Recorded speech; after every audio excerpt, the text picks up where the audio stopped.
Hello there. Is anybody watching?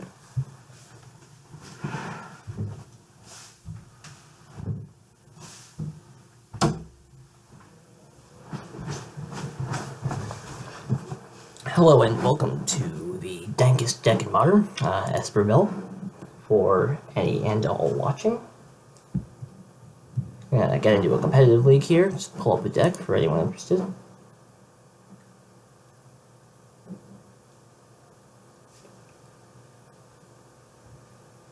Alright.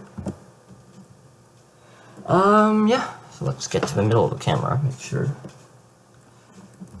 Yeah. So, for any and all who are interested,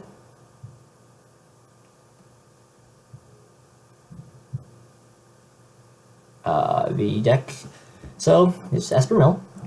As you might already know, the point of the deck is to remove cards from your opponent's library until they have none. They're forced to draw and they die. So, we play a couple cards that do that. Glimpsing Unpickable, solid. Mill 10 for 2. Breaking Entering, Mill 8 for 2, not as good. Archive Trap, Mill 0 for 13 if they search. Well, Mill 13 for 0 if they search, which is always fun. And then, got the good old Damnation. Good stuff. Board Wipes. Gain a bunch of life for 3 mana. Our Eidolon of the Great Revel, or Sulfuric Vortex, if you will. Heathen Crowd, Landfall, Mill 3. And then we get to play our payoff cards, which are Ancestral Recall, Surgical Extraction, which acts as Cabal Therapy, if in fair matchups, and Strip Mine, because our opponent does not search their library if they've seen Archive Trap, even when they probably should. So let's get into it. Just gonna wait a moment and get into a competitive league. Competitive Modern 5-match league. Good stuff, good stuff.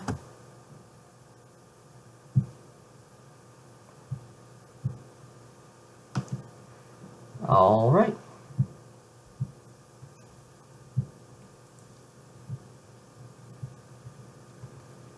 And here we are.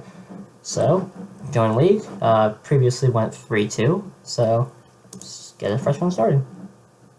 Dank Mill, Competitive Modern, and go in. Sure. Play points. Alright, league ends in 3 days, so let's get down to it.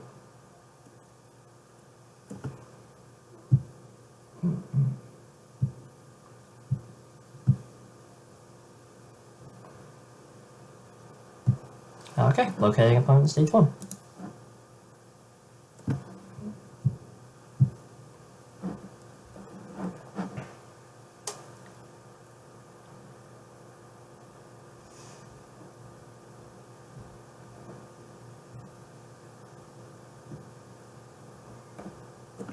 Time ticking on, ticking by, moving forward, so I thought.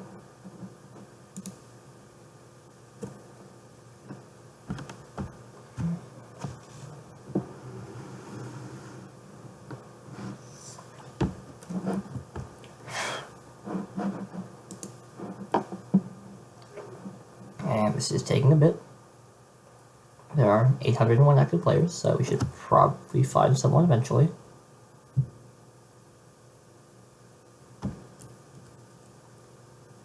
Alright.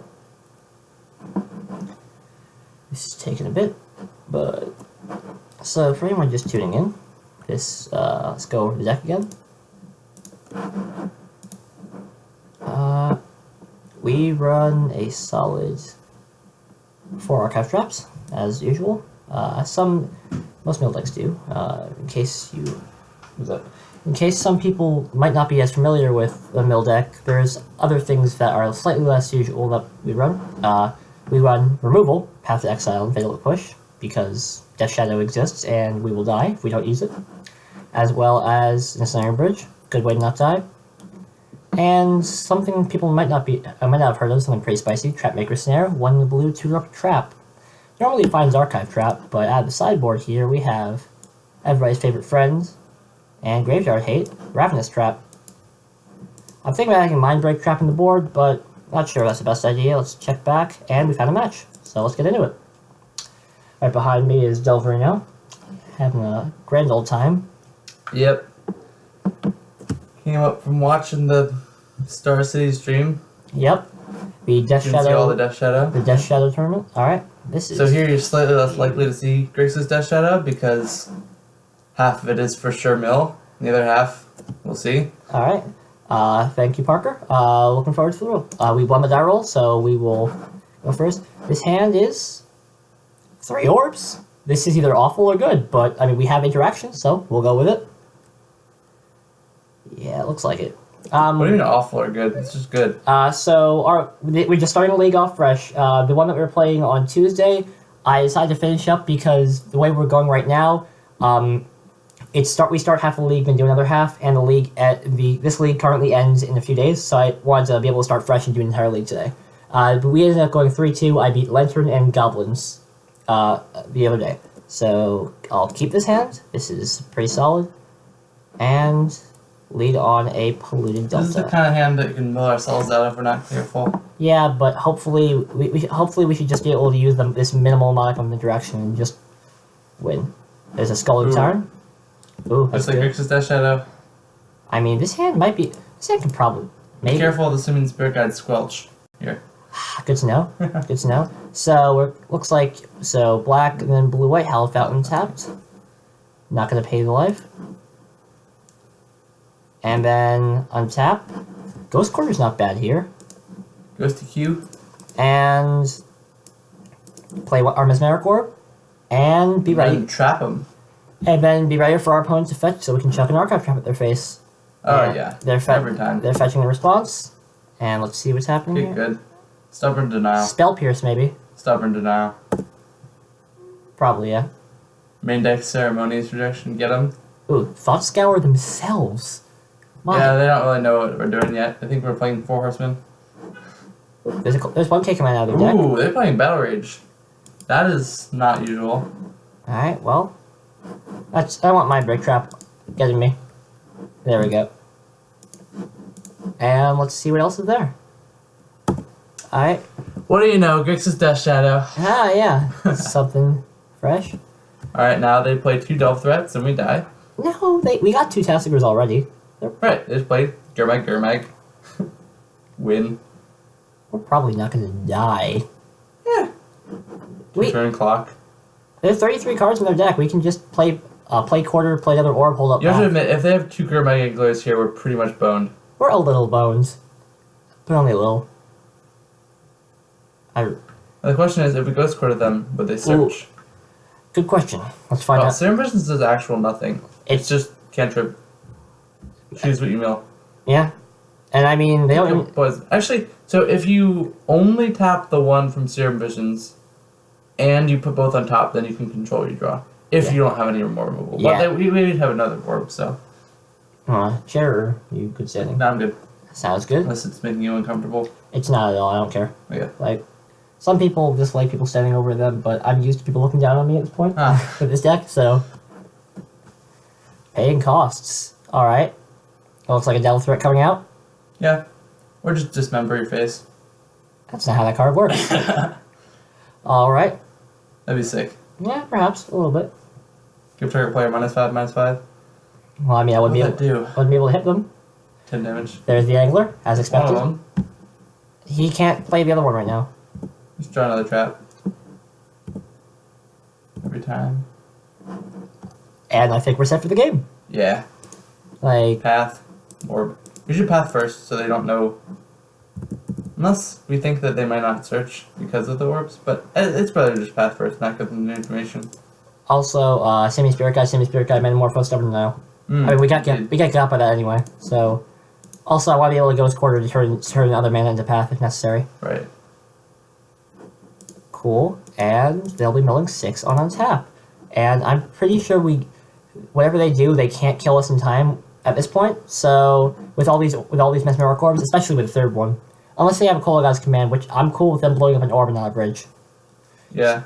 And I think that's the two requisite Kolaghan's Commands for this deck. So yeah.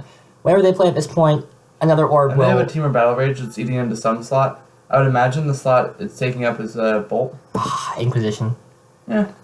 I mean, But at this point, they can't play Death Shadow yet, and whatever Delta they play will take too long to kill us. So Yeah, also, Ghost Core just takes them off red that's true. if necessary.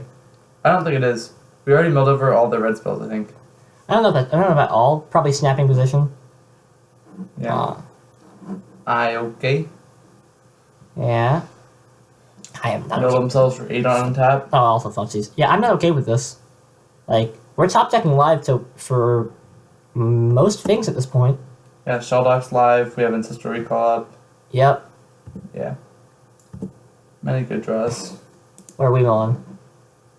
Crab or Ooh. this is. I might just slam this now so they can't counter it. The way they were playing, I don't think they had a stub. For what it's worth. I mean, it's not nothing, but I And got like milling them for 8 and then Crypt Incursion. How much are we getting right for. We're gating 12, which isn't which now? I think 12 isn't that much. if we get stubbed, it's on you. Yeah. Just do an upkeep. Yeah. So far we're getting 3-6 more life because of that, which is not nothing. Eat their yard, and I mean, it's possible the risk reward just wasn't there, but I think that this is. I mean this is Also, stub hits basically everything on our deck anyway, so. true. Now do they have it? Let's hope not.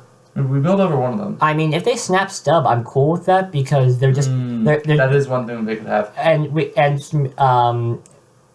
well, I mean, there's only one snap in the yard, so snap stub is could be a problem. Well, But not even because. but I mean, there's 6 on. Or, and that means they're eight. spending 3 of their mana on their upkeep step before they even draw, Yeah. and I think then they're if going we out. can take them off of killing a bridge, or killing a more. Or that just does it, and we're at 37. I don't think we can possibly lose at this point with 2 orbs, unless they have a Kolaghan's command blow up 1 orb. Snap Kolaghan's command, and then snap Kolaghan's command again. But snap Kolaghan's command still mills them for 5 with 1 orb, Yeah.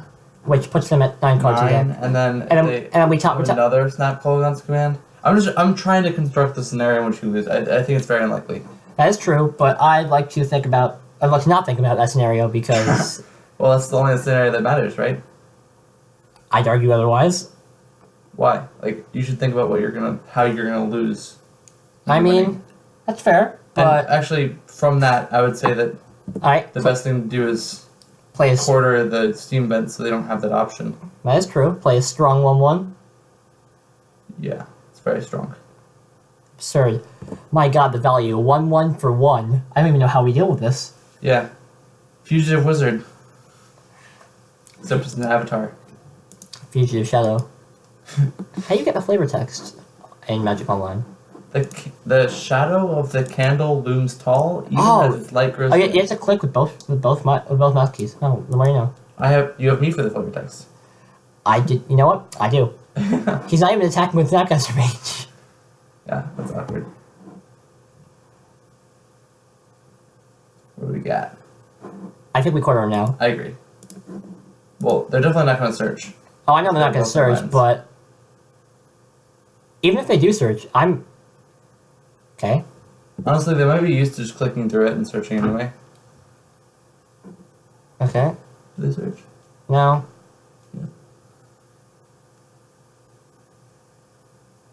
And cannot cast for 0, so we just sit on our 37 life and slowly watch their life hill tick away. Yep. Make sure to snip. Yeah. So this is game 1 of our. Or they fight. They I don't even care. It's 1 card out of their deck. Yeah. That puts them that much closer to death. So they have. They can't win. Yeah. I don't think they can beat us down enough. I mean, even We if they have to take some insane shenanigans on our upkeep. And even then, it's too late because the trigger's going to stack in there, on the beginning of upkeep before anything else. No, can I'm saying like to burn us out. Oh, or something, but it's not possible. I mean, with not enough red. a bonkers Temur Battle Rage, but yeah, they don't. Ooh. No, not even then. It doesn't stack, so they can't use Quad Strike. But they're milling 4 right here, so Quad straight would be sick. I want them to mill. I'm just not going to cast it right now. I agree. So this is game 1 of our modern competitive league, and our opponent does not know how to play against Esper Mill, like most opponents. This chucklehead behind me plays Grixis Death Shadow, and I have a very low win rate against him because he actually knows my deck. And Yeah, there's a lot of play to the matchup, and I am basically the only person who knows about it because he's the I'm the only person who plays Grixis Death Shadow against Mill consistently. Yeah. But And not just like practice games, as in we get paired up against each other for them. all the time, every time. Every basically. time. Yeah. Oh, okay. Draw a card. Now he can't tap. I mean, he couldn't do it anyway. Now, we either get the concession here or just a straight pass. I don't think... Seems like you got this one. What kills us here? I don't know. Alright. Slide out your surgical extractions. No, it's so good. So, right now our opponent is playing Thought Scour on themselves to kill themselves.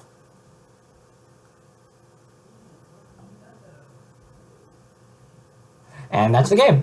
Alright, so we are going to snip their list so far. So we know what they have. And we know what's possibly in their deck. It looks like they have 2 Cold Gauze commands. I could put money on a third, but I would not assume that they're playing 3.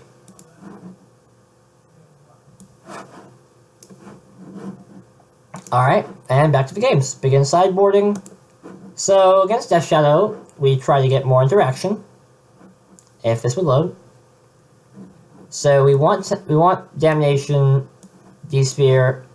They seem to be playing more combat-based stuff as opposed to burn. So while Hide and Seek might be good against Death Shadow sometimes, getting 7 life for 2, to combat burn once they have Bridge down, I don't know how good it's going to be. They're going to bring in artifact removal because they saw orbs, but they did not see Bridge yet. Definitely bring in Blessed Alliances. What's not good here? Surgicals aren't great, but taking a Death Shadow is real nice. Breaking and Entering is not great because it just gives them Delve without actually putting them close to dying. And this is good. Good. Snare is not bad. I guess just cut the Surgicals. Surgical Death Shadow is real nice, and it can leave them with a hand without any threats, but they just have enough cantrips that it doesn't really do that much. And not going to call me Chucklefuck. This hand is perfectly fine. It's got interaction and a clock, so keep this. Probably turn 1 Goblet Shrine tapped, so we can slam his Miracle Orb turn 2. The real question is, do they... No discard. Nice.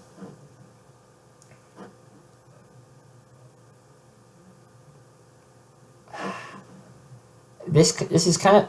I'd rather save the 2 life, but this can be kind of punishing if we draw Hidden Crab, but it should be fine if we have Strand. I mean, since we have Strand, so we can just play Hidden Crab into Strand, but it shouldn't be that much of a problem. Still playing nothing. I think this is a signal for a counterspell. So might as well run out Glimpse into the counterspell because or they either have a counterspell or a Delve threat. So I think I'm gonna run out this. Though it is better in the long run, I'm gonna put more money on them having a Delve threat than trying to hold up a counterspell for whatever we're doing. Okay, well that happened, but at least they don't get a Delve threat next turn because they want it immediately. So next turn we have to slam Ashiok and begin the value game.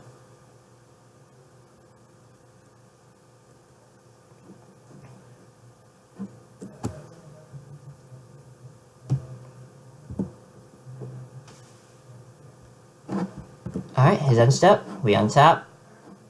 And gonna hold that fetch land for Hidden Crab. So let's just run them out of counterspells so our removal gets better. I'm not gonna just hand them a Delve threat for 1 mana. So they can just they're gonna have to counter. Alright, Snap Stub, whatever.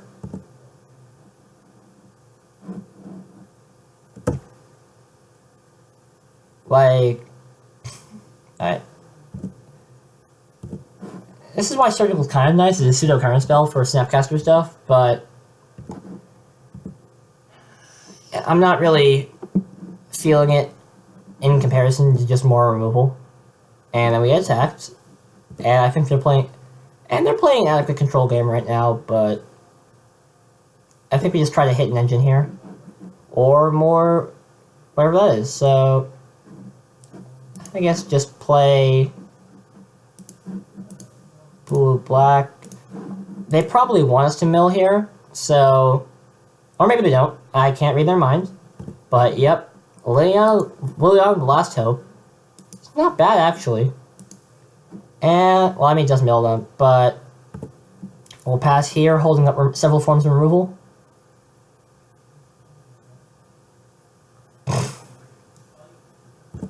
All right. They will probably play some form of delve through it. So I'm probably gonna path snap here, and hopefully they'll let that go. Or no. I'll take the 2, just so I have another thing to throw at a delve threat.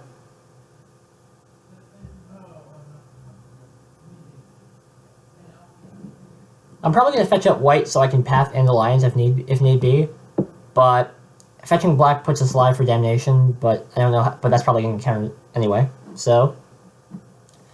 For anyone just tuning in right now, this is Game 2 of Match 1 of a competitive league. I need to update the match record as soon as this game's over. Probably, I guess Kolaghan's Command gets something back. It's one Kolaghan's Command out of their deck.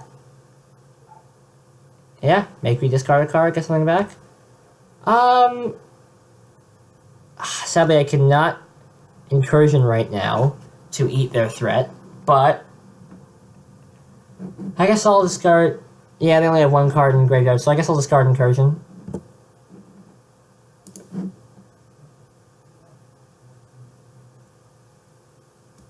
Okay, Death Shadow. Not gonna path here. Yeah, I'm gonna fetch up Watery Grave untapped. Not gonna path here because I might be able to draw Archive Trap. I should have gotten Hell Fountain. Well, at least we're live for Damnation. Unless they stub Visions of Beyond, which I'm okay with, because that means less counter spells for our actual removal. Here's our other special guest, the friendly friend, and oh hey, Damnation. So, yeah, Damnation. So how's it going so far? We are 1-0 against. We are 1-0 against Grixis Shadow. What match is this? Match 1. Oh, and your league record's 0-2, so you can well, that. I will change it. Yes. Right. Right now, actually, on our opponent's main phase, might as well do it this instant. So match record. Let's see properties. 1-0. Oh. The Magic Online just doesn't let you capture it. That's dumb. It's screen capture. It's fine. League records. 0-0. Cool, and back to Magic Online. So they've done stuff, and they've done more nothing. I'm gonna leave this fetch uncracked because in case we draw a Heathen Crab, and we just play the control game here. They have 37 cards in their deck, which kind of sucks, but we're sitting on 2 removal spells, and I'm not unhappy with this in any way. They also have an uncracked fetch, which is nice for Archive Trap in case we draw one, but we can hardcast it anyway, so it's not like it matters. All we really need here is Ensnaring Bridge. Okay, there's their Death Shadow.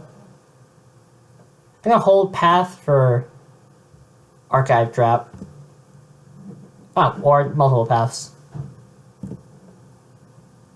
Because of pass, let them. I'm gonna do it on their upkeep, so I can try to either run them through more counter magic or something like that. So, here we are playing Esper Control. I swear we're playing Mill. Look at our graveyard.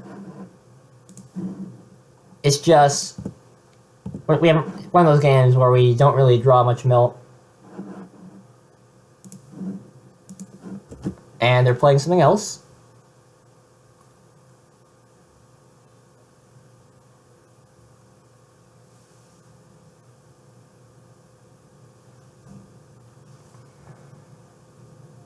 And now we wait for them to pay whatever it costs. On the upside, Mind Funeral will be good here, but the card's not good in general, so I'm not running it. I don't know why it's an upside, but just a note. The problem with Mind Funeral is it rarely meets the curve of what I want to be doing with mill spells, so it's just not really halfway decent. Okay, there's Tassiger. More cards out of the graveyard. And I'll path on my turn because I don't feel like cracking this fetch land yet. It would be decent value with Eden Crab to wait. And they're fetching now. And also, they're fetching on this turn anyway, so I want them to maybe not fetch. So they're outside of the range where I can just kill the Eden. And they're milling. Nice. So I don't want to give them back. Liliana might ult. I guess I'll give them Snap. I don't want to give them Snap because I guess they're in Snaring Bridge, so I'll give them another Death Shadow.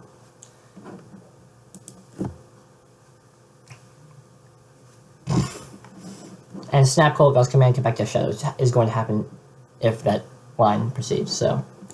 Oh, not even doing that. I'm going to hold on the removal, so.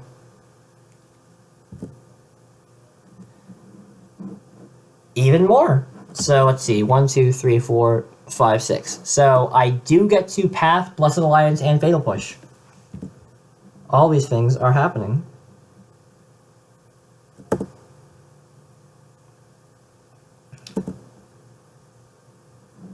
I need to path this now. Yep. Before he try to make him tap on his own turn before he activates. I should have done that last turn. But hopefully I give him a whole lot of nothing.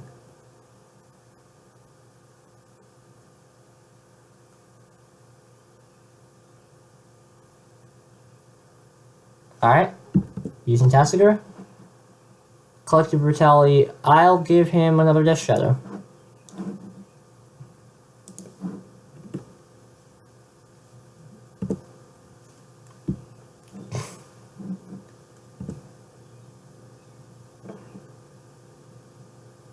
And he'll probably play one here.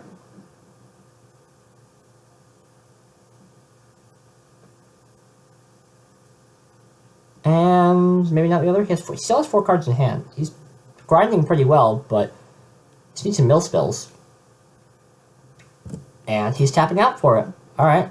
So kill that dead. And alright. There we go. 1, 2, 3. And Snaring Bridge. And now his stuff can attack. Downside is Snap Kolaghav's command is a problem, but he's kind of pinched on blue mana, so we can deal with this. Snap. Yep. Snap. And K command. Yeah, that ain't good.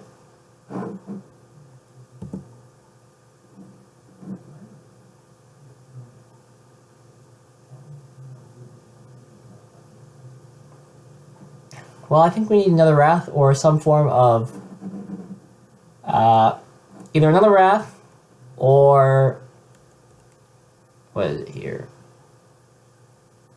K command, get a creature back, destroy a card. We get to keep our alliance, so that means we get to kill Snapcaster Mage, which is good. And not Snapcaster, we get to kill Death Shadow when it attacks. Unless they have Stub, which would suck.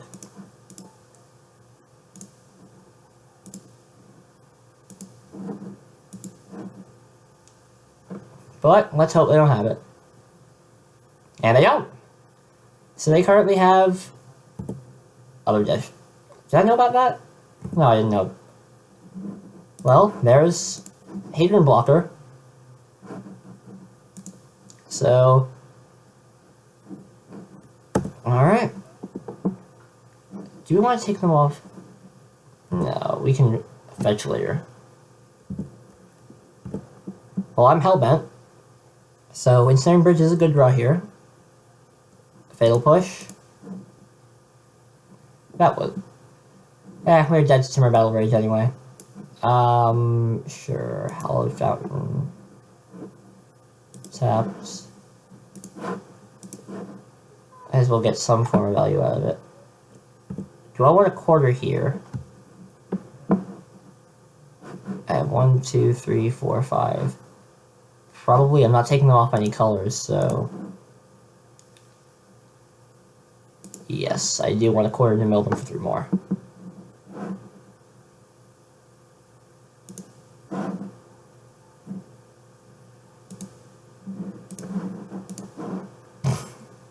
This is gonna really suck if they have Timber Battle Rage, but that's life.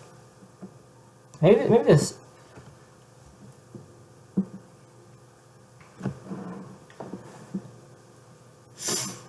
I don't know. Maybe the soldiers will come back in and counter, snap it, because they play around, and that's the game.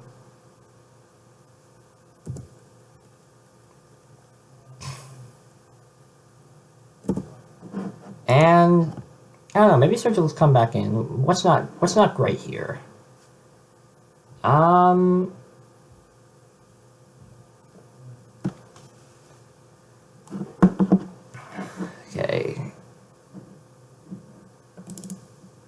I mean, Extirpate's not awful. Extirpate is... What's bad here? I'm not really going hard in the traps right now. Maybe 1 incursion. And bring in 1 surgical, 1 extirpate. Yep. Cool. I could probably... Hitting Stub, Death Shadow, or more importantly, Cold Gauss Command is pretty good. 1, 2, 3.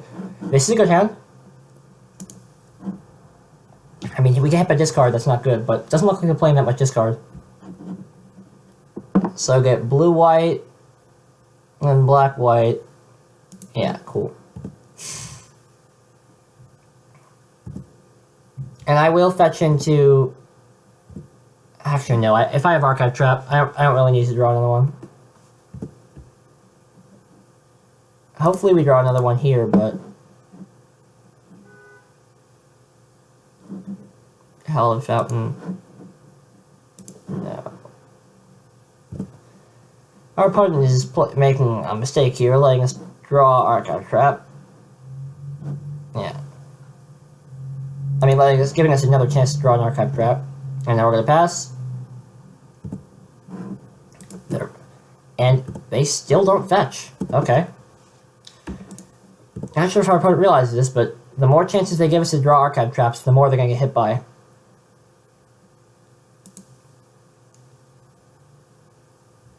Alright. Still nothing.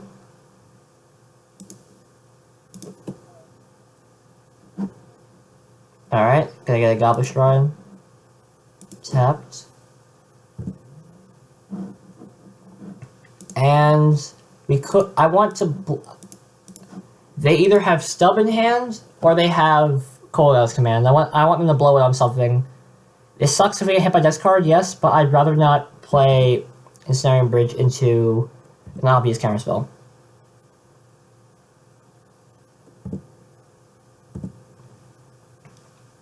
I can honestly say I don't know what our opponent's doing right now. Oh, there they are. I guess they're fetching.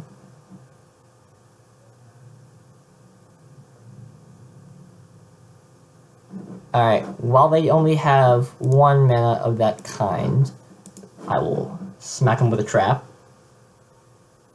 Hopefully make them fail to find. And might as well get a basic island, try divisions here. Actually, no, I see them having 20 cards in the graveyard soon enough, so that'll be straight gas if we can wait for it. Which I'm willing to do. I mean, the only really good thing we hit here is 1 Archive Trap, and that's a 1 in 48 chance that I'm not exactly willing to take right now. But Cold Gauss Commands get back something. I guess their plan was to let us mill them so they can play their graveyard, but I don't know. I don't know what kind of shenanigans or funny business they got going on, but I'm having none of it. Beginning combat step. And I guess they're... Maybe they want us to mill from Mesmeric Orb. They're waiting for the cooldown's command. I don't quite see why, but... Hey, they can make their own decisions.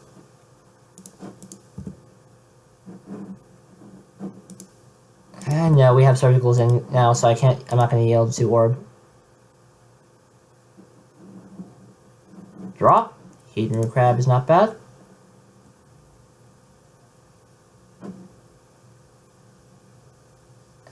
I don't know, do we want to regrave here? Because that puts them up to 18 card.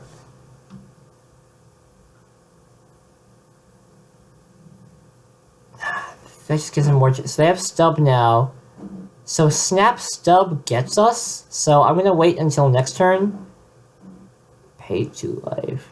So I'm going to wait until next turn, where I can pay for at least I can pay for Stub without Ferocious. This gives once again is a chance for us to get hit by a discard, but I'm confident that that's not the case. I'm going to eat those words in a second, yes, but we'll find out. Our opponent is currently lower than us on the clock, which is alright. They take more time, which is alright, but in paper, the longer a game goes, the better for us. There we go. And K-Command, we can pitch D-Spear. Actually, they're not going to be milling that much, so... Alright, I'm cool with this. Pitch... Well, they're going to be milling anyway, so pitch D-Spear, because it's very important to have both Bridge and Visions. That's 1 K-Command down. Drawing Surgical Extraction would do wonders here.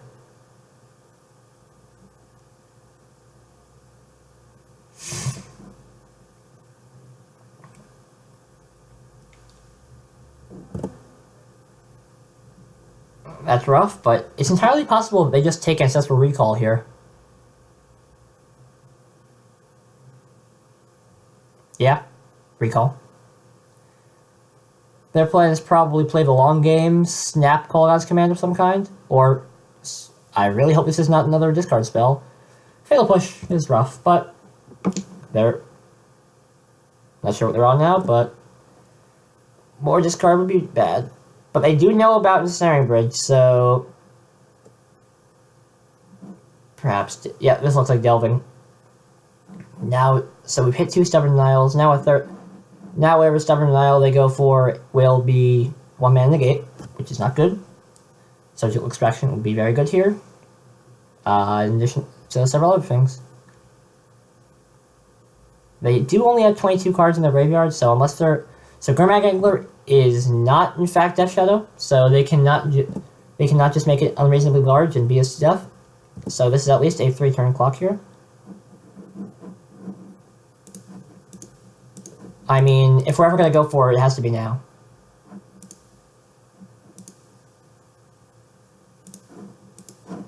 Stub would suck, but they can't snap Stub. Alright, there we go. They may have another Cooldown's command in hand now, which would be bad. But snap command is probably what's happening here. Liliana, so long as we're able to maintain... Alright, they're going to get back Snapcaster Mage, I assume? Yes. They got back Snapcaster Mage. So next turn, Snap K-Command is happening, so we need something to fight their graveyard. I mean, this works just as well. No, I'm going to make them spend their mana on their turn, so I can do it later.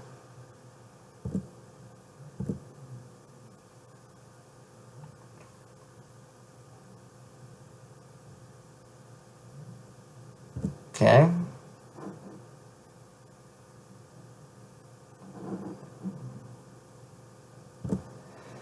Let's make them use the discard mode.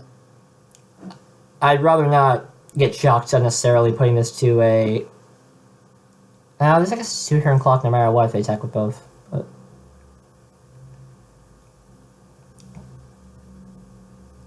So there are several draws that get us out of this. Damnation, as well as... Discards a card, destroy target artifact. There we go. So I guess we're hard casting this. 1, 2, 3, 4, 5. They will have 13 cards in their graveyard here. 13 cards in their deck here. And they blow up bridge. They're going to attack. That is... Okay, taking out Liliana. A Wrath would be nice here. They're tapped out, so I guess another Ensnaring Bridge would be nice here. They can kill Liliana's Snap K command again, but... Oh, that's not good. Maybe we should have held that for Crab, but... We have a Boro, so our Lead Infiltrators are 1 per turn no matter what. And gets back... Probably Snapcaster Mage, if I had to say. Yep, Snapcaster Mage. So they can Snap Stub whatever we play. So our best draw here is Supreme Verdict.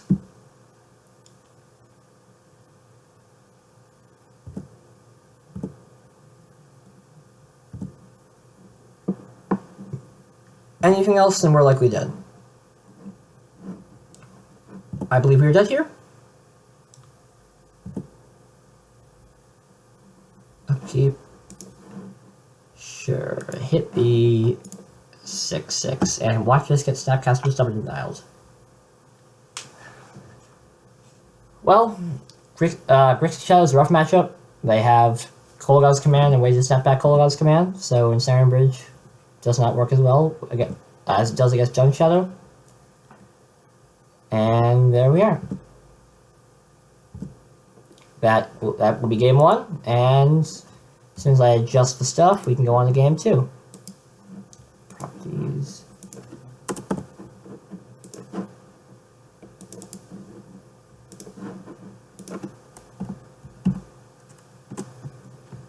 And there we go. Now let's get back into it. In game 2 of our competitive league, we probably... I don't know. Shadow's rough, but any combo deck's good. Eldrazi Tron's good. A bunch of things are good matchups. Vizier Company, now that's hilarious. Mesmeric Orb, Vizier Company, every time they untap to make a mana, they mill 1. So, unless they can kill us that turn, unless they can kill us that turn, the entirety of the mana they can make is equal to the number of cards in their deck. Which is a lot of fun doing on upkeep, because they cannot play Walking Ballista on upkeep. So they mill out their deck, then they die on draw step. If anyone has any questions about the deck, or any questions in general, fire off in the chat. I'd be happy to answer. And we've been paired, so let's get into it for our next match. Team 5 color. I'd like to... 5 color control might not be bad. I mean, guys St. Traft. This is a... It's a fine hand. We can play Orb, and we can hold up Snare if we need to. And we have a draw step. So, this is not bad at all. And we get to draw 3 cards off Visions. Alright. If this is Storm, this could be bad or good. But Storm can only go so fast. Blood Crypt. Inquisition. Alright, well... Let's hit him. If this is Grixis Shadow again, I'm going to be very unhappy with somebody. Oh, yay! Grixis Shadow. Again. Fun. Whatever. Inquisition probably takes Orb here. Yep. I think we're gonna try to draw a card with Visions here. Well, depending on what they do. They could counter it. Well...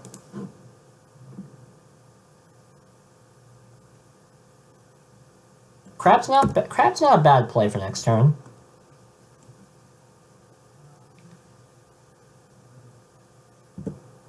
Ensnaring Bridge and more lands would be nice, but what are you gonna do? I mean, if they don't crack their fetch land, we just get Snare, which I'm okay with. We sacrifice the landfall trigger from Crab, but I think it's much more potent to be able to throw another Archive Trap at them.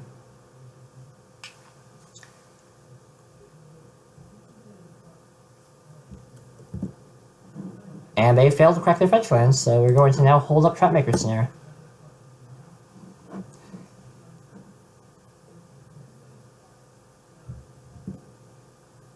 And not sure what they're doing on our turn.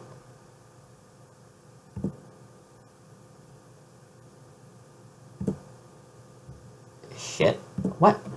Do I not have a stop on my own end step? The woes of playing on a friend's computer.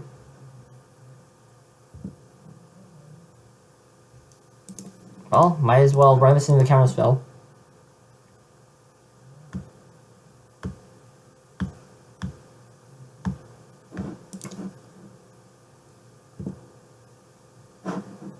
Alright. Crab. Then dock the Hidden Crab.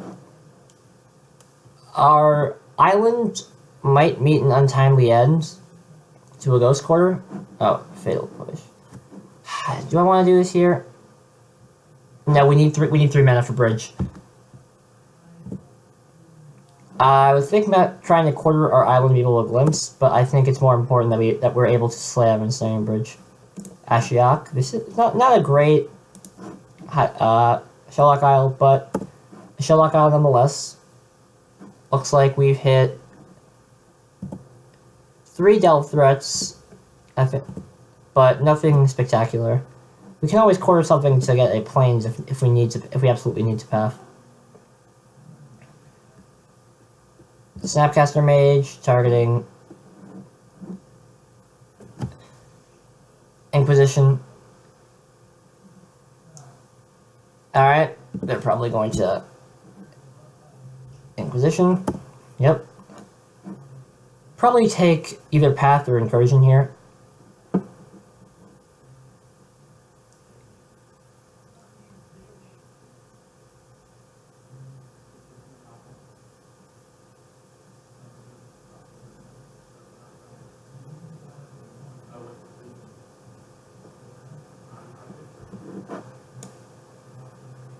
Alright. Yep, Death Shadow. It takes our Incursion, and I will play a Mesmeric Orb, and Shadow again, and let's see, do I want to quarter my own island to path them? Like, they don't have Stub up, and we'll give them 5. It's probably fine. This is a new game. No, I'm saying you don't have the shadow. Yeah, I know. Let's see, quarter. Actually, yes, I do want to do this because this lets us Archive Trap them.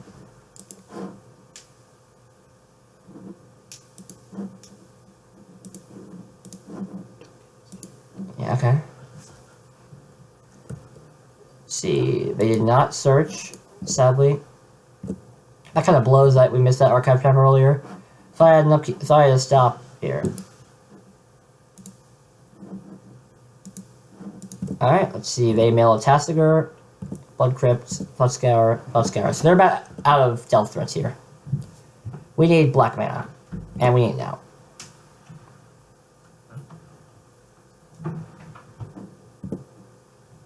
I mean, they're doing their traditional Snapcaster beats, but don't know how decent is. There's another Glimpse. Don't know how good that's going to be against us. That's a solid clock.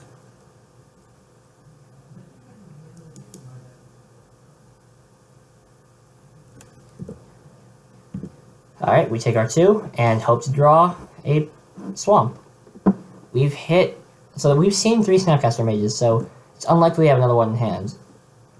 Hideaway's online pretty soon.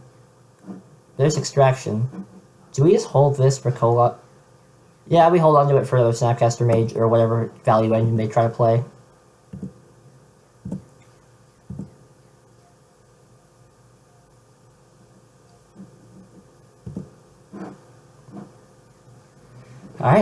We go to 14. And play Goblin Stride. Untapped. Yeah, we have to do it. So that puts a turn on our clock, but I'm alright with that because 2 glimpses and they're dead. 1 glimpse and they're dead. Now, what do we not want them drawing here? 6 cards in hand. I guess we Surgical Stubborn Denial. 1, 2... I mean... I'm going to Surgical Stubborn Denial so we can just kill them, because they probably aren't playing anything else. Let's see. Stub. Well, when we hit the 2 stubs, they're probably playing main deck, so it might just be a Snap in hand that could kill us.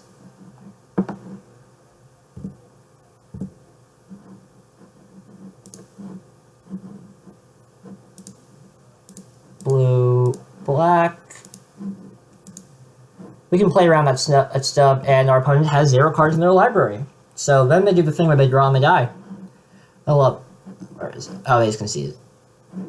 So, time for a new snip. Our opponent's deck list. Let's see. New. Alright, there we go. And we begin sideboarding. See, they're playing... So they are playing... So we want our verdicts. We want more interaction as usual. And cut one... they have wraiths. I don't know. Maybe 1 incursion, 1 breaking, and 1 surgical. We want to go down on extraction effects right now. D-Spirit could be useful. It's more interaction, but I don't know if we need it. No, I think we're good without it. Maybe Hide and Seek has some power to gain 7 life, but I don't know how good it is. If they're just playing, it's a good way to combat burn, but Incursion to do that in a similar fashion.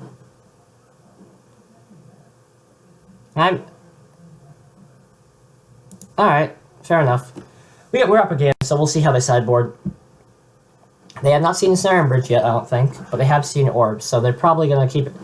Well, there's no way they're taking out the K command, but they probably have not brought in a bunch of artifact disruption.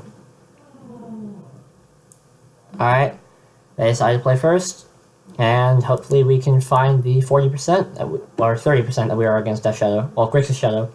Much better against Jund Shadow because they don't have Snapcaster Mage Kolaghan's commands. Also, all their threats died. This stand's fine. Has an extraction effect. Turn 1, get Hallowed Fountain, play Crab. Turn 2, swamp into Hold Up Trapmaker Snare. Good stuff. Sounds like fun.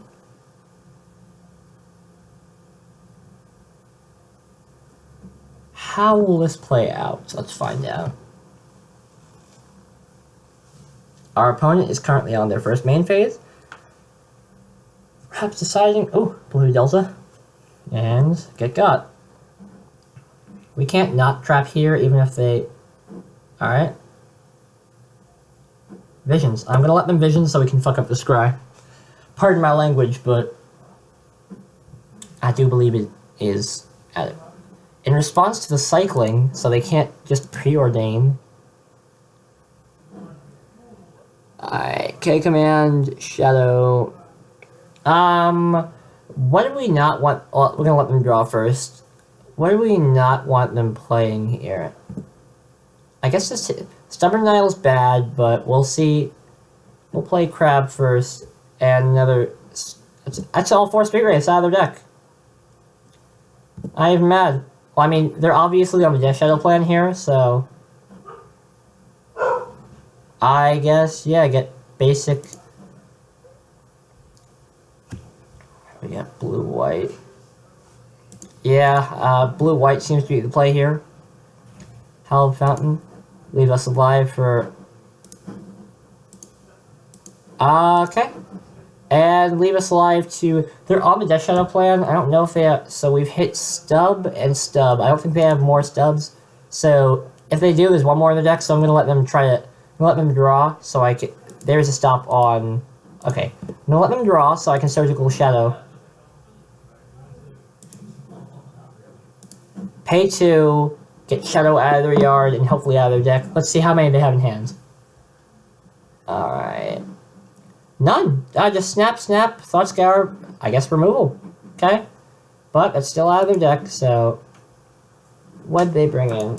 What's good? So we're... This is game 2 of match 2. We are 0-1 in the league, and I'm going to snip this. Sure. Let's get Snippy. New...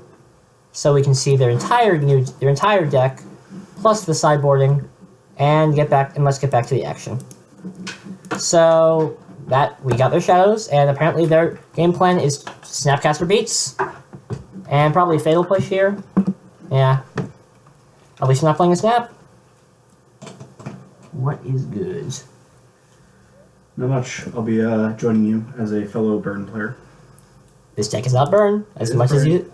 This deck is a library burn. We're both abusing a... This is dank library burn. We're both abusing a finite resource. Fair enough.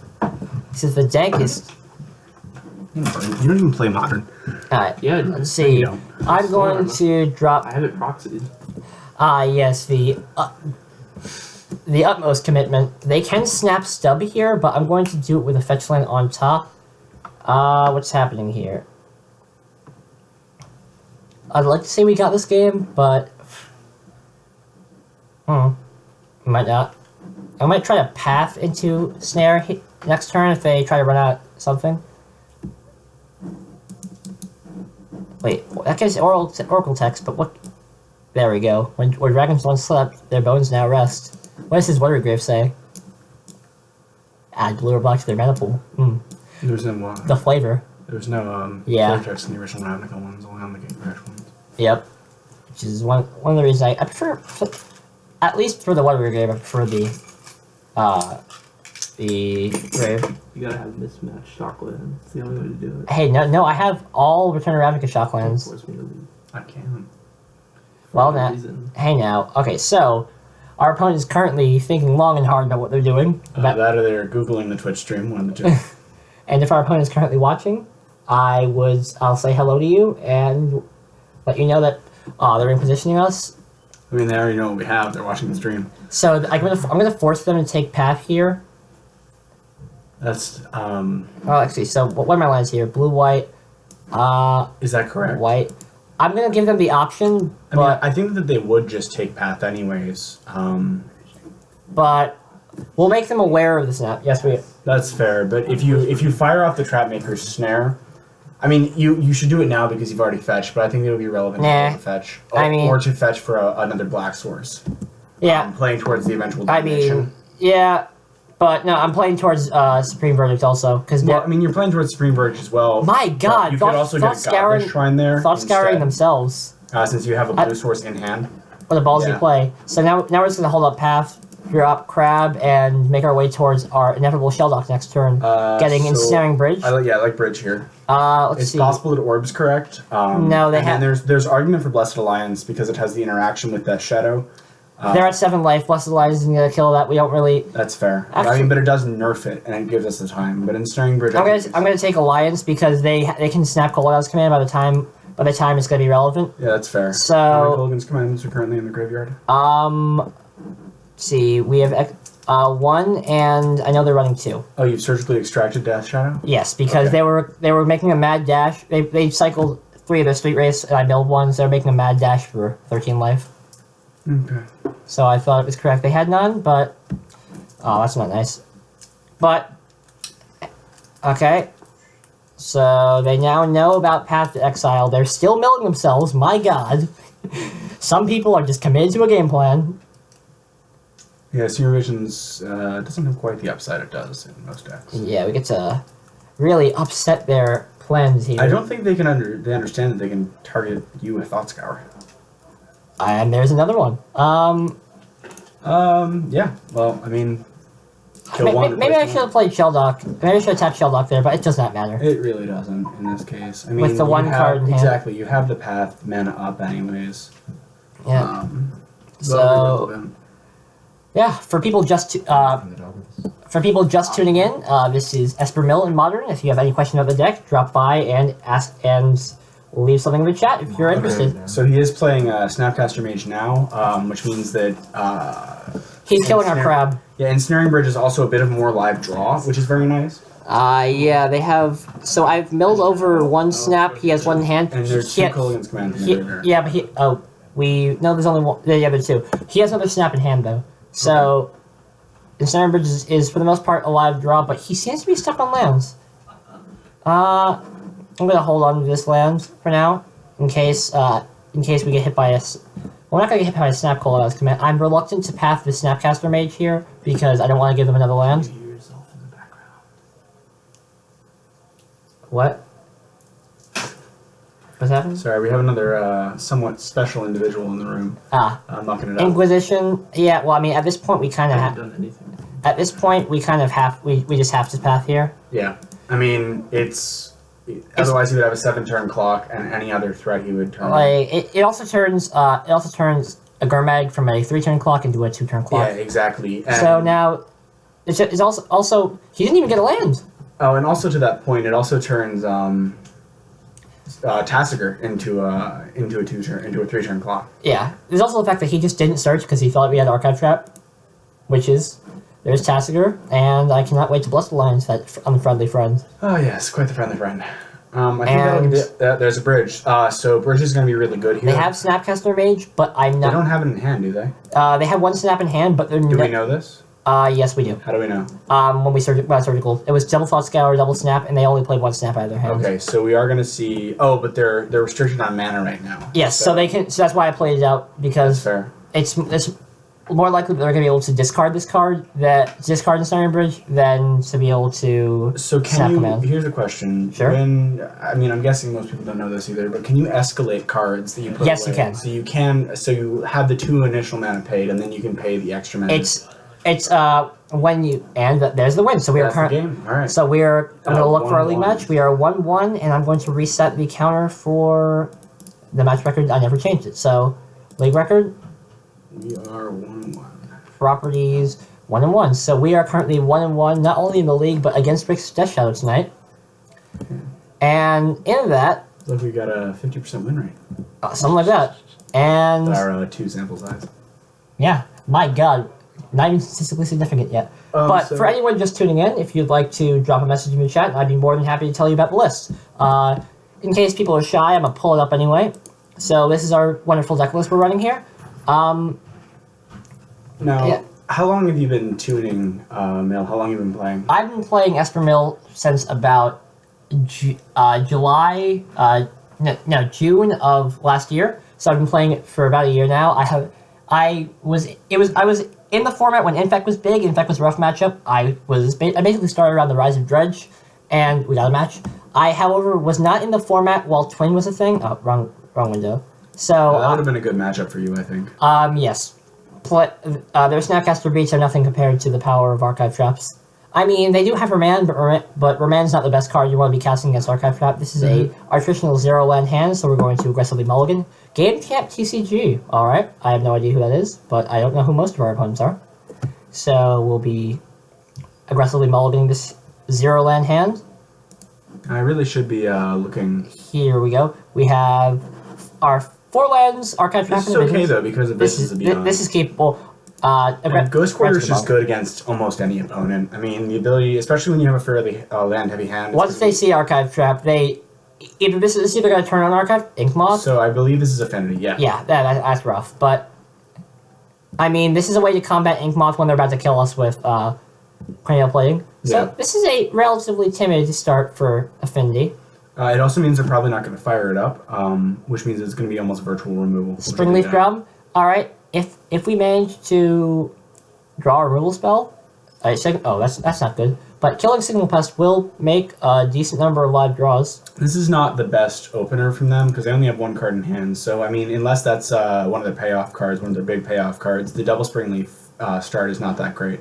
'Cause it's a dead card Yeah, after I'm turn gonna one. lead on Shelldock Isle just to get the tap lands out of our hands. Yeah. Hideaway gets us. What do we want? I guess Damnation it is. But what about Mesmeric Orb in this case? I guess we don't have enough removal in hand we don't to justify. There's also the fact that we don't really need to.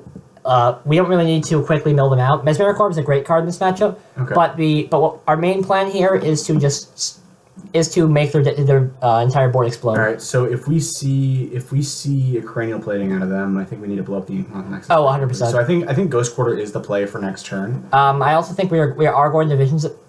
They chose not to attack with Ornithopter, leaving damage on the table, I suppose. But I do believe that we are going to cycle Vision to Beyond next turn. Okay. Because it's not we don't have any guarantee. Okay, so they don't have any of their payoff cards, and that's very important. That's going to give us a little bit of time. Yeah, I'm just going to draw a card now. Yeah, especially if we can mill over their payoff cards and then extract them. What do you think is a bigger threat against you? Path is that's not nice. bad. I suppose maybe Path Signal Pest because it's putting more damage on the table. Wait. You want to decide, is it more important to remove the Inkmoth Nexus, or is it more important to remove a creature right now? I'm going to do it at the beginning of combat before Signal Pest attacks, so we'll have information right now. No, I'm talking about whether or not... Okay, so we are going to play the... I think that... Ghost Quarter. I think that it's more important to leave damage on the table, to put the damage off the table, because we can blow up Inkmoth Nexus, and then their Infect is completely useless. Fair. And if you take off Signal Pest, that is you're neutering 3 damage and 1 Infect a turn. Yes. Which is good, and it also, because we are at the 2 Infect, okay. This will also trigger Archive Trap, which will be very nice. That will be nice. And I'm going to blow up, I'm not giving him one more counter on that, so I'm going to blow up Path Signal Pest right here. Alright, so we need to play Ghost Quarter next turn, or he's going to threaten a lethal. With Infect. Nexus. Yes. Yeah. If he searches here, he's going to get... He is searching. He has searched. And he's going to get trapped. Okay. So this is the first mill spell of the game, sadly. But you know what? It's not nothing. And Affinity is a rough matchup, but with the right draw, perhaps a decent Ensnaring Bridge, this is a beatable hand. Are you sure it was correct there to cast the... Path to Exile? Because it removes Arcbound Ravager, and you would be able to force him to move his counters at instant speed. It was going to be big anyway. That's fair. That's fair. And he could just tap, make Impulse the creature, and then present that. Yes, but you have Ghost Quarter. Which we could have baited, but I'd rather not take the chance on the bait. Okay, that's reasonable. So, Arcbound Ravager, considering any decent amount of mill here, if we're not dead next turn, alright, this is good. Hedron Crab is a play.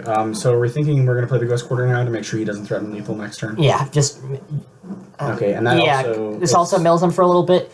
Brings us a little bit closer to Damnation, which is very nice. It's not going to be an issue as well if we draw Ensnaring Bridge next turn. Yeah, because we have an untapped land. As far as colored spells go, though, we are going to have an issue casting either Damnation. Damnation's under here. It's only one. There's only one. There's only one of. And Verdict is in the sideboard. It's in the sideboard. Okay. So we are completely good on colors for now. Oh, we're good on colors. Good.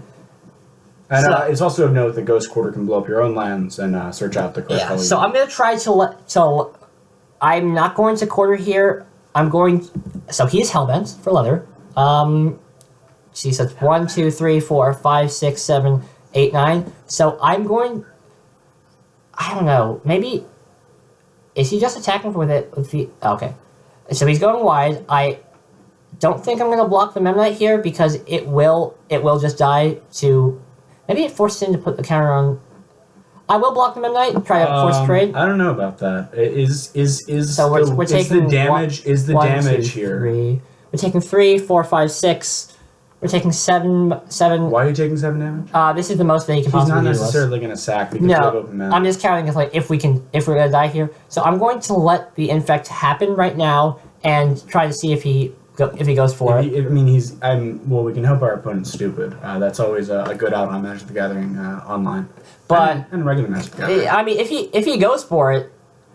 Alright, so we're seeing the sack to Arcbound Ravager. So it looks like our opponent is going for it. Well, maybe not. Well, we don't know if he's going to put it onto... Oh, did we just pass through to... Okay, so we only put on one. And there is our Ensnaring Bridge for this game. Oh, we played towards it. Alright, so I would suggest we play the Swamp here, and then leave the Ghost Quarter up. Because that Ghost Quarter is very, very important, especially since we can't... he can attack and then sacrifice the Arcbound Ravager to itself to put counters on. Though, I think we're going to block anything at this point. Yeah, Hedron Crab just on the block. Just to not die. That extra 3 points a mill, if you'll note, it got it's just getting us closer to the eventual damnation. So that if he is able to draw some sort of random main deck artifact removal, like I mean, Ornithopter's getting through for 1, 2, 3, 4, 5, 6, 7, 8. So I don't think he can kill us here, but I think we would have to sack all of his artifacts. I do think we are safe. We are safe right now, and I think they might be out of. They might, or maybe they are, maybe they're not out of basics. But I mean, it's very likely they're out of basics. Often Affinity only plays one basic, and that's because of Path to Exile's presence in the format. I'm going to. All right. So I'm not going to quarter. I'm not going to quarter yet. I'm going to let him. I'm going to see if he wants to go for it. We don't need to worry about the damage. Assign blockers. I would suggest that you put a blocker in front of probably Arcbound Ravager itself, making him. It appears I have accidentally skipped past damage. So are we dead here? No, we're not. No, he didn't say. He has chosen not to do that. So now we have Fatal Push to push the... Okay, that's very important here. So we can force him to either take out a flyer or... I say we blow... So we're going to go down to one card in hand this turn. So I say... So we should be safe. Blow up Arcbound Ravager. I agree with you here. Just force him to do it so we can't shove things over. Yeah. And we should be getting pretty close to activating one or more Shelldock Isles. I think he's going to sack 3 artifacts here. I think he's going to sack the Springleaf Drum and the Darksteel Citadel and the other Springleaf Drum. I mean, that makes the most sense to me. No, he just sacked the Arcbound. Okay. So this goes one of several ways, but I think we just get... Alright, that's his triggered ability. That seems to be a very peculiar play. Yes. Sacking Arcbound Ravager himself, leaving the Springleaf Drums just out there. I guess he's playing towards Cranial Plating here. Perhaps. Because you can equip it instant speed if he funds... Oh, yes, you can equip it instant speed with the Springleaf Drum. That is true. That will be a problem. Yeah, Glimmer Void. So I think we are... So...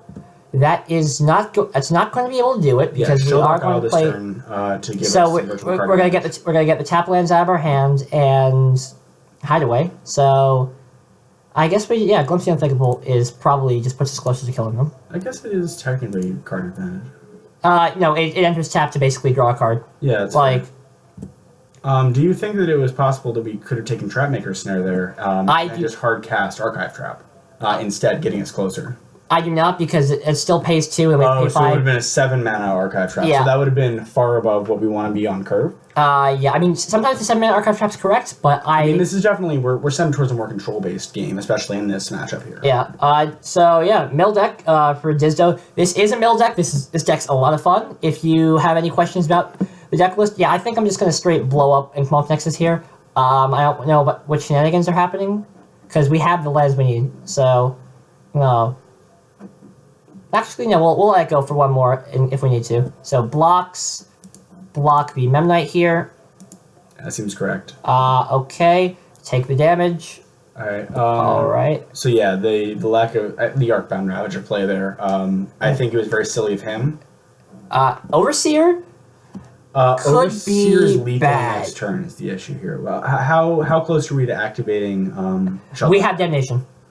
We have Damnation now? Okay, so we have Damnation as soon as we crack this fetch land. Okay, and so it's remind everybody on the stream what a Shelldock Isle do. So Shelldock Isle, you can it's Hideaway. So we exile one of the top 4 cards of our deck, and what that allows us to do is grab one of those 4 cards, and then we can when either of us has 20 or fewer cards in our deck, we can tap it and pay a blue to cast that card at instant speed for free. So we're going to Damnation during their combat phase and blow out their Inkmoth Nexus next turn. Yeah, and that's going to be really quite excellent. And no one expects the... no one expects the instant speed Damnation. No one expects the Damnation Inquisition of Kozilek either. Actually, most people expect it on turn 1 at this point, but... I mean, with Death Shadow just running around willy-nilly in the format. Yeah, just smacking people with their Inquisitions. So it's important not to click through whatever we could possibly do to kill them at this point. So I'm going to wait for them to... Just add stops on every single one of their faces. we already have that. You have stops on all there? Okay. And damage by opponent's turn. You know what? I think we need to start stopping on your turn for your own attack. Alright, cool. So we do have an activation of Inkmoth Nexus here. So I would suggest you just blow it up now. Just to avoid misclicking. Maybe do I want to Ghost Quarter one of my own lands here just to mill them for more? That's fair. Get value out of Hedron Crab. I mean, because at this point so we've been black, flooded. blue. So yeah, I guess Well, first I'm gonna crack this fetch land, and they're gonna kill us with Galvanic Blast. But no, so let's see. Yeah. Get blue. That is very relevant. Do you think Mill it's them. possible not correct there to crack the fetch line because of the possibility of Galvanic Blast?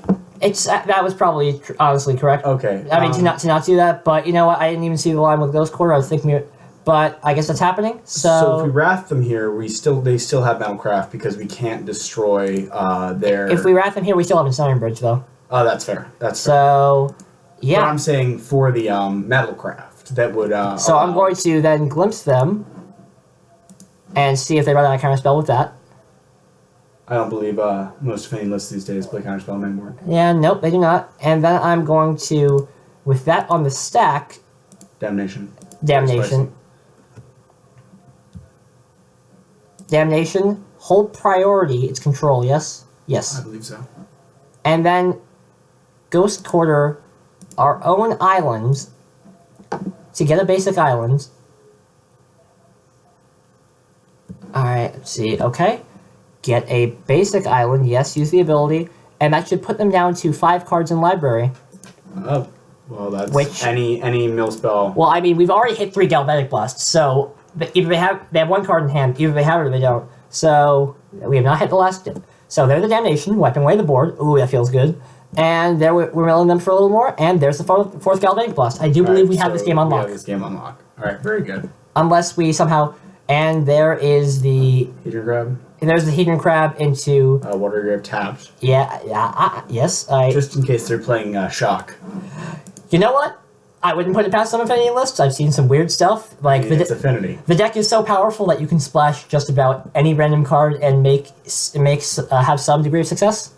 Alright? I mean, heck, you can even splash Glimpse the Unthinkable. You just never know what's going to happen. I mean, Springleaf Drum, Mox Opal, Glimmer Void, you have 5 colors of mana. I mean, we're just, Glimpse the Unthinkable all day. So, yeah. This is... Have you considered Affinity Mill? I think it'd be... So there's Arcbound Ravager, and it cannot attack. Can't attack, you can't do anything. And we have the Flooded Strand for game. And, well, usually it would be a 2-turn clock to let them just draw out their deck. This is going to make them die immediately. So here we have... So in the sideboard, we do have a good number of options for Affinity, from Supreme Verdict to Detention Sphere, to a good number of Fragmentizes. Alright, so I want to ask you a question. Piffing Needle is also not bad. Do you think that it might be overboarding? Or do you think because of the controlling nature of your deck... I think we have bad cards, Trapmaker Snare, and Archive Trap's not that great here. But the same. Are you leaving 2 Archive Trap just for the density of mill? Just so we can draw it, hit it with Shell Dock, or just in case they start top down. What do you think about Breaking and Entering here? I think it's far too slow. It's an underpowered version of Glimpse the Unthinkable, but it is a 4th Glimpse the Unthinkable. Visions of Beyond. So Surgical Extraction is not great here. Oh, what am I talking about? We want Crypt Incursions too. They gain us a ton of life. And for anyone that doesn't know, Crypt Incursion is 2 in the black for gain a whole bunch of life, depending. Not just winning a game, but winning. We're currently 1-1 in our match, and this is our third game in the league. So we are going to. So here we have 62 cards now. We're probably going to cut the 3rd Surgical Extraction. It's nice to take out a Galvanic Blast, but not exactly where we want to be against a fair deck like this. All right. Well, what do you think about Blessed Alliance in the matchup? I mean, they are attacking very quickly, and they. I don't think it's very good because they have so many creatures that it's not going to be worth it. So they go wide enough that it's not going to be valid. And then do you think that the 4 life gain is pretty much negligible here? The 4 life is negligible when we have Crypt Incursion and other effects. That's fair. More. So that you don't think you're going to see any crazy turn 2 kills this game? I don't think I have ever seen a turn 2 kill out of Affinity, but you never know. I mean, hey. Turn 1 Glistener. Semi Spirit Guy is a very powerful card. That is a powerful card. Archive Traps are. Maybe we cut the 3rd one. We can just play a decent controlling game with Engines and Mesmeric Orb. Fair. Yeah, I think the third.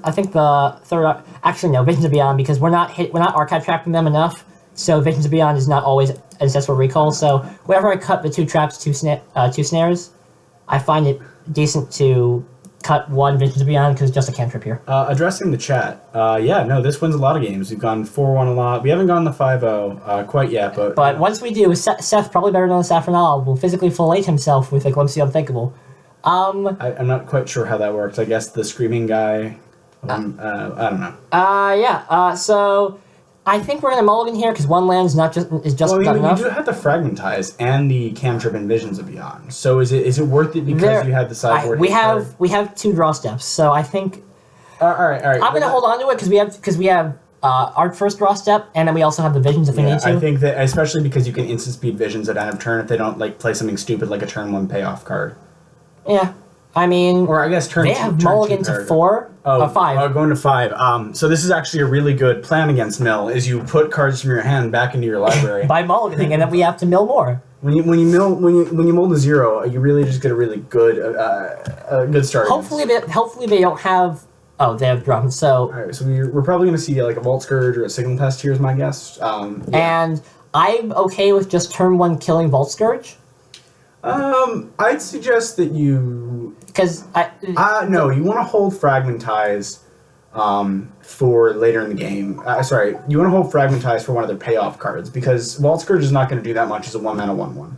Sorry, it's a 2-mana 1/1. That is true, but they don't really have much of a clock or anything to do. You have Crypt Incursion in hand, so I think that it's more important here to Visions into another land to make your land drop turn 2 to start playing Mesmeric Orb.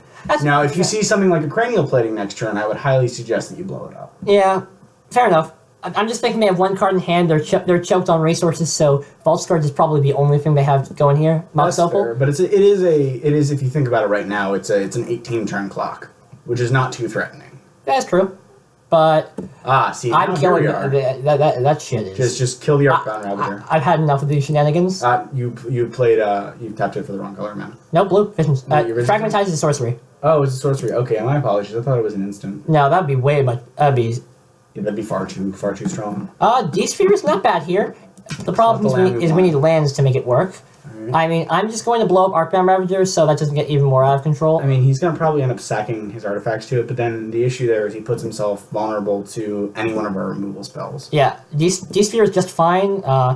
So, sad, we did not draw another land, but we do have something. So, I just can't allow Arcbound Ravager anymore. He's not going to be able to clock us fast enough right now, where I don't believe we're not going to draw another land. How many lands are we running in this deck? We are running 21 lands. Okay, so we got 20 out of 50. So we have a 40% chance to draw a land next turn, which is pretty good. It's not bad, and if not, we might also draw 1-mana interaction, which is very important. It appears that he is pinched on mana. He has some grander aspirations, so he only turned that into a 2/2. So this is currently a 9-turn clock, which, you know what? I'm not unhappy to see. Land in 9 turns, and then hopefully Crypt Incursion out. Like between Mesmeric Orb and Crypt Incursion, we are set up to do quite well against this deck. We have our best cards here, give or take some Wraths and lands, of course, but yeah, we're not in a bad position in any way. All right. So I would definitely suggest, we got to play Mesmeric Orb. Do you think, or Glimpse into the hopeful turn 3 Crypt Incursion? That changes things. I was gonna say Orb, or just Fragmentize again. You know what? It's not a land, but it's a fine consolation prize. So this turns it into a 5-turn clock, in my guess. That, or he might sack here. He might start aggressively sacking a bit more. Which, but again, the issue is he's seeing so much cheap interaction out of you. Yeah, so he just sacks it to itself, and doesn't go for. Ooh, he's diversifying. What's this do?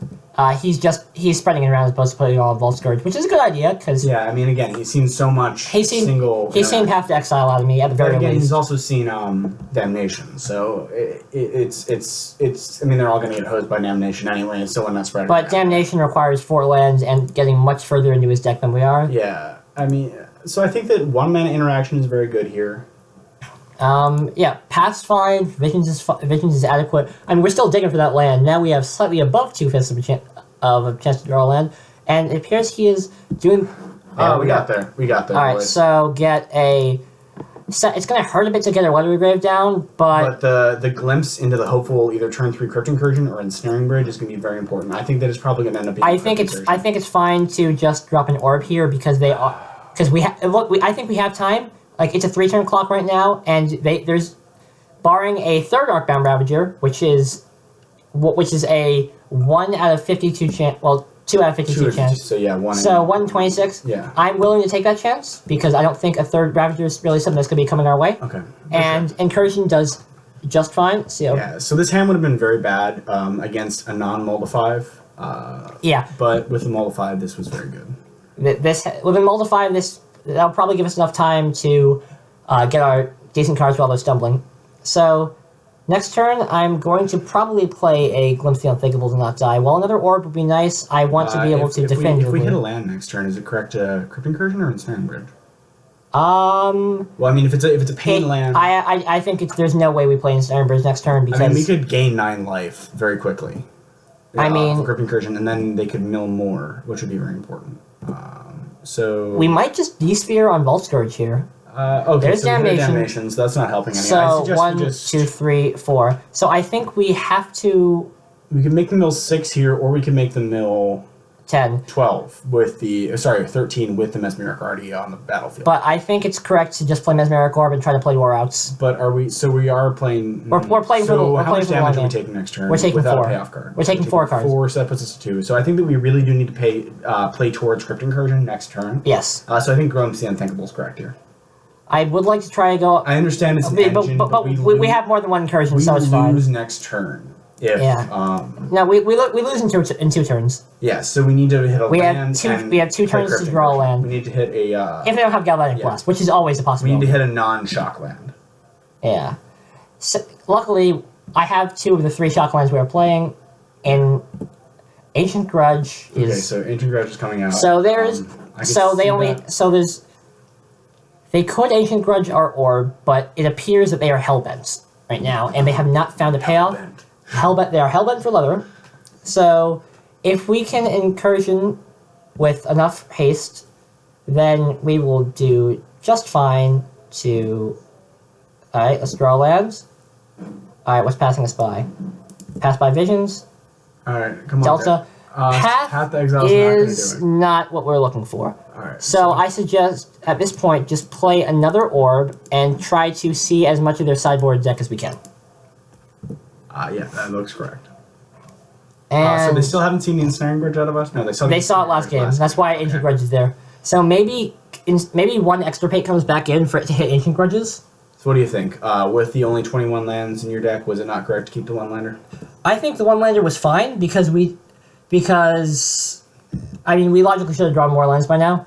Yeah, definitely. There is always the chance that it's going to punish you. I think it's the argument of the burn deck, except that you're playing we're playing 21 lands for a reason. We can function on relatively few lands. It's just we need the incursion to not die here, which stings a bit. All right, but, so draw a card. Let's see if this deck is spiting us. No, this deck is just spiting us. Okay. All right. Yeah. More one-man interaction is not bad. But if we draw on those instead of Damnation... I believe that now Extirpate comes in and over, I suppose, in Ashiok. Why do you... Okay, so Ashiok provides blockers, which is very important, and... that is true, but... You have the possibility of Metalcraft. I guess... Oh, no, his creatures are not colored. Okay. So... Well, wait a second. Pithing Needle can turn off... either Ravager... Well, they're going to do it in response for Ravager. It turns off... But you can also play it on turn 1 for Ravager, or you can play it for Cranial Plating. That is... Because the activated abilities... So it shuts off 2 of their big payoff cards. Now the problem is, I want Extirpate to be able to turn off Ancient Grudge, which is... Okay, that's fair. A problem. So maybe cut... Well, is the Snaring Bridge even that good? Yes, it is. It is that good? Okay. Yeah. So I guess cut one more Archive Trap, because it's not really doing us any favors here. Yeah, it's just very clunky. So Archive Trap is one of the most powerful cards in our deck, or one of the worst cards in our deck. It all depends on the matchup. Hence the title of our stream. And this is not a keepable hand. No, it is not. 1 land and none of it's blue. So Mulligan. This is a fine hand. Yeah, we have turn 2 Glimpse. And unfortunately, we don't have the turn 1. We will have the turn 2 Fragmentize available right now. But we will keep this with a Scry. We have the Ghost Port on top, so that's very important. So I'm going to leave that on top because it will get us to both Ashiok and Crypt Incursion on time. It's also if we need Fragmentize desperately.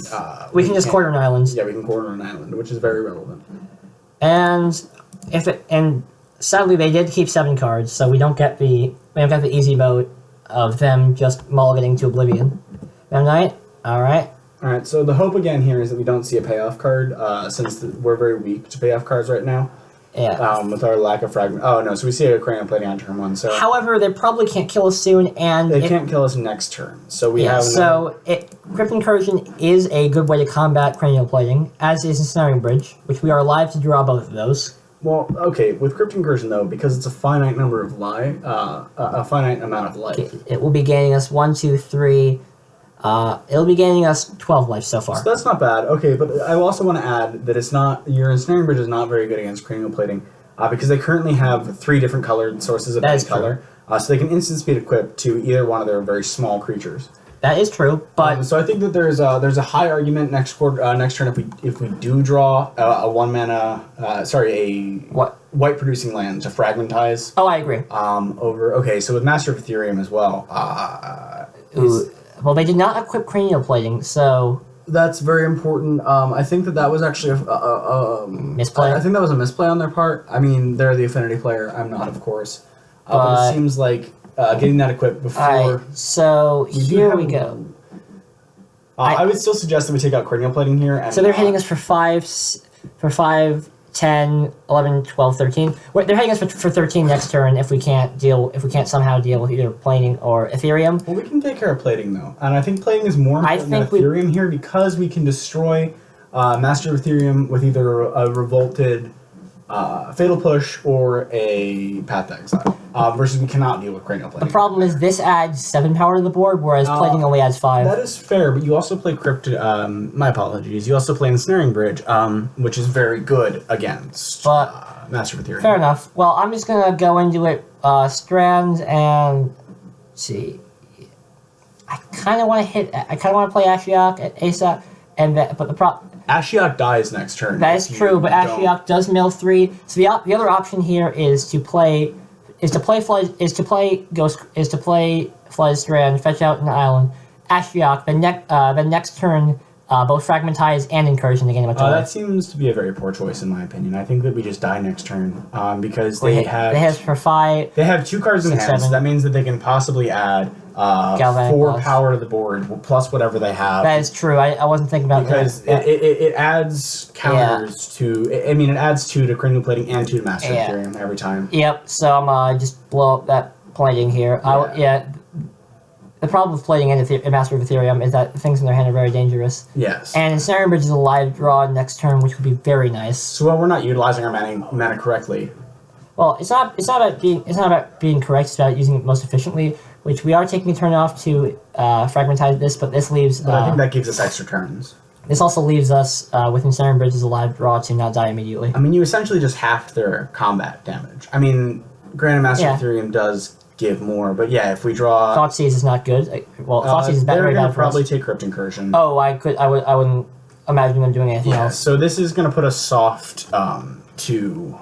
This is going to put us soft to not top decking either a removal spell or a. But we do have more Crypt Incursions if we need to. We do have 4 in the deck post sideboard. And we are also live to draw both Damnation and. And Supreme Verdict. That is true. Yeah, sorry, Supreme Verdict. No. But either way, they both go off next turn. A Wild Quaker seems to have appeared. Yeah. What do you got? Affinity? Yeah, it's Affinity. Interesting. Another Fragmentize is not a bad play here. Fragmentize is good. We can take out their Master of Ethereum. Yeah, so just slam Ashiok. Yeah, I would say you mill 3 first. Oh, yeah, see what we're getting. I mean, we're fragmentizing that no matter what. Yeah, but, for sure. Yeah.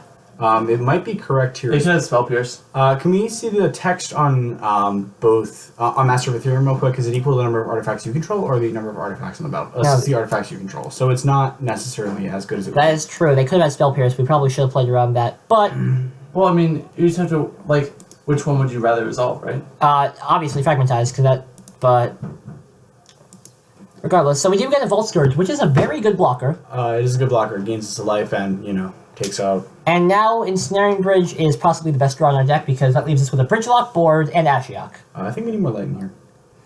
Perhaps. Yeah, this camera's 100% cloaked in shadow. And as Johnny, I believe, Gaioli or something like that, of Crush 40 once said, "All hail Shadow. Galvanic Blast us. We are not dead, I don't think. We take 3. We are... I'm a fan of the PogChamps chat. Good job. So, it actually appears that they have Galvanic Blast as Ashiok, which... That's a very strange play. I mean... They weren't going to kill us anyway, so... I guess they can now kill Ashiok, and it takes away a repeatable source of Yeah, I think it's a good play. Yeah. So again, we do have the Ghost Quarter, which is removal for their for the Nexus, yeah, for the Nexus, which So- is very nice. Blank Moth. Okay, so I mean, Ashiok just gained you 5 life there, which is very important in this match. Okay, so a swamp is not. I would say that you hold the swamp here. Oh, 100%. Yeah. To try to force them to play excess discard. I'm not going to Ghost Quarter. Actually, no, I'm going to Ghost Quarter Blink Moth immediately because Isn't there an argument to not playing that because of Ancestral Recall? not do you playing mean? what. Like, when you have card draw in your deck, you want to play your lands, right? No. Fair enough. Here, I think it's more important. But to bluff we have one archetype. Why? What does bluffing do? because he can have cheap interaction, which will prevent him from. I don't know, going regardless- on something. Okay. Like for example, Okay. if Azim has 0 Thank cards, you for the information, Mr. Smarkus. I don't know who you're talking to, but alright. So That's fine, Brandon. alright. So I don't know what's happening here, but are they attacking with Blinky? Are they just trying to force our hand? I don't. Wait. it's possible they have. No, I mean, I guess I don't see what they could possibly have here. I was gonna say that it might be possible they have Inkmoth Nexus they're trying to bait from us, but I don't think that's true. Flash it and cranial plating. If a Vulcan Orrery is a colorless card, it adds to your artifact count. I mean, you just never know. I think Affinity, the true combo in Affinity is just cheap mana, free mana. I mean, That's where the message was for you. Okay, so we're playing Shelldock Isle here, which is a bit rough because we're gonna take a hit next turn. But Crypt Incursion, I think we have to pick Crypt Incursion here. Ensnaring Bridge is once again still a solid. so are we Okay. live? Are we currently live for? So that's 1, 2, 3. So we're gonna be taking 3 next turn. They have used a Galvanic Blast. I'm pretty sure we're gonna Ghost Quarter their Blink Moth no matter what here, because yeah, still no matter what, because it takes a lot longer to kill with Infect than it is going to be than it is Is to it? I mean, how much life are we going to gain? 1 for now and perhaps more later. Actually, no, 2 because Single Pest. So it's a 5-turn clock for damage, but more for Infect. So the plan here is to blow up. Yeah, that's what I felt they were doing last turn. Blinky. Is that they were going to try to bait it, but no. So are we live though right now for? We are allowed to draw. We are allowed to decrease their clock to 1 damage a turn using Ensnaring Bridge. We are also allowed to draw a Wrath that is not Supreme Verdict and blow up their stuff. We have it's currently a 2-turn clock we're looking at right now. How long until we can? That is so we're not just we're good. bricking here. We are Definitely not that one of them. Yeah. Oh, of course. For sure, because you don't want to get Damnation. Yeah. So we cannot actually activate Shelldock here because they have 34 cards in their deck. And So is this game? no, it's not. Oh right, because we were able to remove the damage creature and instead put an infect. So we're taking 3 next turn. We're taking Plus 3. 1 infect, unless they're able to. 2 infect. You're correct. 2 infect. But- so they have a 5-turn clock with infect and a 2-turn clock with regular damage. It depends on what they have in their hand. They could also have. The problem is Ensnaring Bridge is no longer a live draw to save our life. Yeah. Well, I mean, it still slows down the clock, right? No, because we're going on 2, and then it's actually no. It is. Ensnaring Bridge is a live It's draw. a redraw. It gives us an yeah. Because it's 1 turn. Hedron Hedron Crab here. is a blocker. That's 1 in the air. That Hedron Crab's actually fine. Yeah. What do you know? So we definitely play the land now. Yeah. Oh, 100%. We play land, we mill. How close are we to activating Shelldock Isle? We Any spell gets not Archive Trap. anything that is not breaking gets us there at this point. Not Archive Trap either. That is true. Has to be pretty much Glimpse. Yeah. Glimpse Or don't think. Orb, No. depending on how much they have. Yeah, probably not. Or there's no way that Orb hits 9 cards here. So we have to hit a glimpse. I mean, we could always Incursion on their turn. So if anyone's just dropping by for the first time, they are interested in learning anything about the deck, I'd be more than happy to answer. Drop a question in the chat and hit you up. So block the block Mute. the 2 and go down to 1. Fetch lands no longer work. So attacks, okay. Block the Memnite and Freaking Signal Pass, man. yeah. And go down to 1. And Wrath of God does it. Sadly, this does not. Alright, so we are. So have we lost? We're 1-1, right? No, we lost a game. So we are currently going to be 1-2 for our league. It looks like. So that 3-2 dream. Yeah. 3-2. Get our money back. Play another league. Get the 5-0. I think they're galvanic blasting us. Or arcbound ravaging. And this is why I think that anybody watching the stream who's thinking that, well, I mean, you just lost, you've been losing here against Affinity, and things like that. It was still very impressive what we were able to do with drawing so many lands. Duncan, don't patronize me. Things like that being Grixis Death Shadow twice. We won against them one time. No, I'm saying it's a bad matchup. Both of these are bad matchups. Yeah. Oh, Affinity is not We have as terrible because we have so much sideboard interaction with them. But I mean, Pretty so we bad. kept a one-lander. I mean, admittedly they did mull the 5, but we were still able to almost stabilize And on the one-lander. So it's still a very powerful deck because you're using Alright. the Esper control shell, essentially with a mill win con instead of damage win con. and then we have, and it's very similar to a burn deck, but we also have, Yeah. we have much better, how you say, we have much better support cards than burn. So Azim, here's a question. Sure. So Snapcaster Mage seems pretty good in this deck. The problem is we operate at sorcery speed for the most part, That's and fair. and holding and trying to snap glimpses and holding cards in hands is non-bow with Ensnaring Bridge. Okay. So we would like to play first. with Snapcaster Mage though, it's Snapcaster Mage's Path to Exile. This hand is fine. which is very important and Snap adds Path is blockers. alright. This hand's fine. Just- Yeah. Let me think this out right now. So it also hits Trapmaker Snare. It hits Fatal Push, and it hits. You can't snap Archive Trap, though. You can snap. Archive. You can't snap Free Trap. Yeah, you can snap Free Trap. That is very true, and it also snaps Crypt Incursion, if I'm not correct. It does snap Crypt Incursion, but that implies we're at 5 mana, and this deck only has 21 lands. Okay, we're so- very land light, so I understand the 2 power doesn't mean a lot because you're not. It's a blocker. Attacking. A blocker But is not It's a nothing. blocker. Is the blocker plus the essentially 2 extra cost of mill spell? Is that good? Because I mean it is I a don't- 2 for 1 on a card. I don't think it's worth it because we don't churn through our deck enough. Okay. And Have you tested it or no? I have tested it a little bit, not as much as I have tested other cards like what is it, Manic Scribe? Max Drive. Okay. So Alright. this looks like some form of Grixis, but I do think it's important to get Mesmeric Orb down immediately. Yeah, I mean, Just get the value out of it, because yeah, snare might be good, but I think we're gonna get more value out of Orb over the course of the entire here's a game. quick question for you: is Mesmeric Orb basically the same on the draw or the play? I don't know, because on the draw we get to play it before they get to do anything. Okay, that's fair. On the draw we get to play it and immediately capitalize off them tapping out. Okay. On the play we get to play it without there having any responses. Yeah, I'm guessing this is Grixis Death Shadow again. Of some kind, yeah. 1, 2, 3, Because, you know, 4. it wins the Pro Tour, and there's no such thing as originality on Magic the Gathering Online. I mean, it's Merfolk the Gathering on. There's Tassiger, as expected. Yes. And now we slam Ensnaring Bridge. Yep. Yeah, so Tassiger, again, very good card, especially when playing against Mill, because you can delve much easier. You don't have to use thoughts. That's one of the reasons I play Path to Exile, because Fatal Push is nice, but we give opponents delve threats a lot. Yeah, Tassiger's very good. It appears we're playing Death Shadow for the 3rd time in this league. I've actually seen Tombstalker, which is always very, very It's annoying. better in Legacy because it's flying. Oh, that's true, but it's also very good in Modern. I've seen it as a one-off. Not bad. It appears our opponent will, without a Street Wraith or 2, they will not be capitalizing off the scry here because of Mesmeric Orb. Yeah, so that's the kind of cool Wrecking people's scries is always a lot of fun. Yeah, especially since Serum Visions is such a popular card in the Modern metagame right now. Alright, That's another question.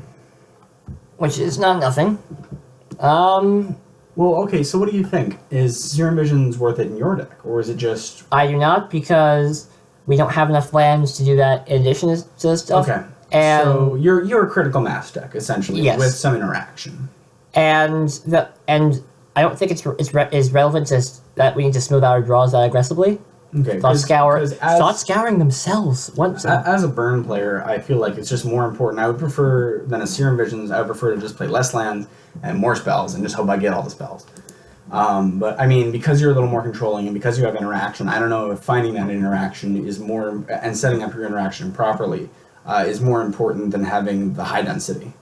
Thing is, I have not actually tested Serum Visions. Serum Visions as much as I have other cards. There's Kolaghan's Commands, Oh boy, everyone's favorite friend, everybody's favorite friend. I mean, we do have Damnation, which is not nothing. And So- they've already milled over a Gurmag Angler, so that's going to be only probably 2 Delve threats left in their deck, and then we're probably going to end up milling over more. So we are taking a little bit. I'm probably going to discard the land here. Yeah, I'd say a discard on Flooded Strand is very important. because they might just fetch after this, and it's very important that we are able to capitalize on that. Okay, so if we draw a Hedron Crab next turn, is it correct to play Hedron Crab, or is it correct to just Damnation? I believe that that playing damnation is the right thing to do while they're tapped out and they can't stub. Okay, so and then Polluted Delta, are we going to get another basic swamp to prevent taking damage, or are we going to need to get a Watered Grave? We're gonna get another basic swamp because we have enough blue That's sources. fair. We have a way to filter in the blue. And then if we need to Ghost Quarter one of our own lands later in the game, we have 2 swamps to target. That's fair. And Do you have any double blue spells in the deck? double blue. Nope. Let's see. Do I snare here to save mana? I believe I will. Might as well just put him off fetching above 3 lands. Okay, that's fair. The 4 landmark being very, very important because we give him the opportunity to capitalize off of Cassiker by giving him more potent threats Yeah. So I think we're gonna. into the graveyard. Yeah. So we have milled over our only other swamp here, and I did not choose a fetch land. And I chose the wrong thing here, so I'm going to play Mesmeric Orb and shamefully sit here because I chose the wrong shocklands. Nice. Okay, so Zim, what do you think? Is activating Cassiker in the matchup still a correct play? If I'm not gonna kill them immediately, I think the value is important. However, paying 4 and milling 8, so he's basically giving us a. Yes, he gets a card. It's a free glimpse in exchange for a card. So essentially, it's card 1. He gets a card at the cost of. Oh god, another Kolaghan's command. Oh boy. He gets a card at the cost, Not however, necessarily. of getting glimpsed. Oh no, it's Golden's command. Yep. So what are we discarding here? Do you think? I think is Archive correct? Trap is correct because we need to be allowed to damnation. Yeah, so we need to. Okay. It's also possible that we see Path to exile or a blocker of some kind. Yeah, and those would be very good. I So mean- do you think that you would play a Hedron Crab over Damnation next turn because it's a blocker? And I can't play damnation next turn. I only have double black. Oh, why did you not fetch for? I misclicked and I was Okay. thinking basic land and we milled over a swamp and I misclicked instead of hitting Watery Grave. Okay. So let's see if we can draw out of this somehow. I mean, it's only a 2-turn clock, right? We can find a black source next turn. Like, Zim, how many basics do you play in the deck? swamp, island, god damn it. And 1 plains. Swamp, island, plains. So the white is definitely a splash in the deck. In this version, the swamp. Wait, in this version, I only play 1 swamp because of a Boro. Okay. And the white's just there for Ghost Quarter shenanigans. Inquisition does not do anything, but he knows not to search. I think this is a lost game for us somehow. Well, not somehow, but exactly. Oh, no, we still have a couple live top decks. Alright. Delverino in chat over there, aggressively spamming those emotes. Like, really getting on with it. Let me yell at him. He can. He expresses himself how he feels. We're down 4 Correct. viewers. Yeah, whatever. Thank you, 4 viewers, for sticking with us here tonight And as we stream. This As we down. stream the Bob Ross Dank Mill stream. So this will not be enough to hit them, but we will be able to archive trap them and see a good bit. See a bit of their deck. Yeah, and I mean, we still, again, Yeah, That's important. that was a punt that probably lost me the game here, but one of the I mean, we have stats. yeah. And I think we're going Or to. do they have stubborn in that one? They have 1 stub, yes. Okay, so one of the advantages they do. of playing mill is that you get almost perfect information game 1 if you take the win. Yeah, even if you lose the game, you still get to fire off a Desperate Surgical and look at their entire deck list. And then there's even in paper, well, especially in paper, there's no better feeling than handing your opponent's deck back to them to cut it after you surgical extraction them, especially game 1. I've gotten more than my fair share of deck checks here, because I'm running surgical extraction on the main board. And also because you're running Crypt Incursion.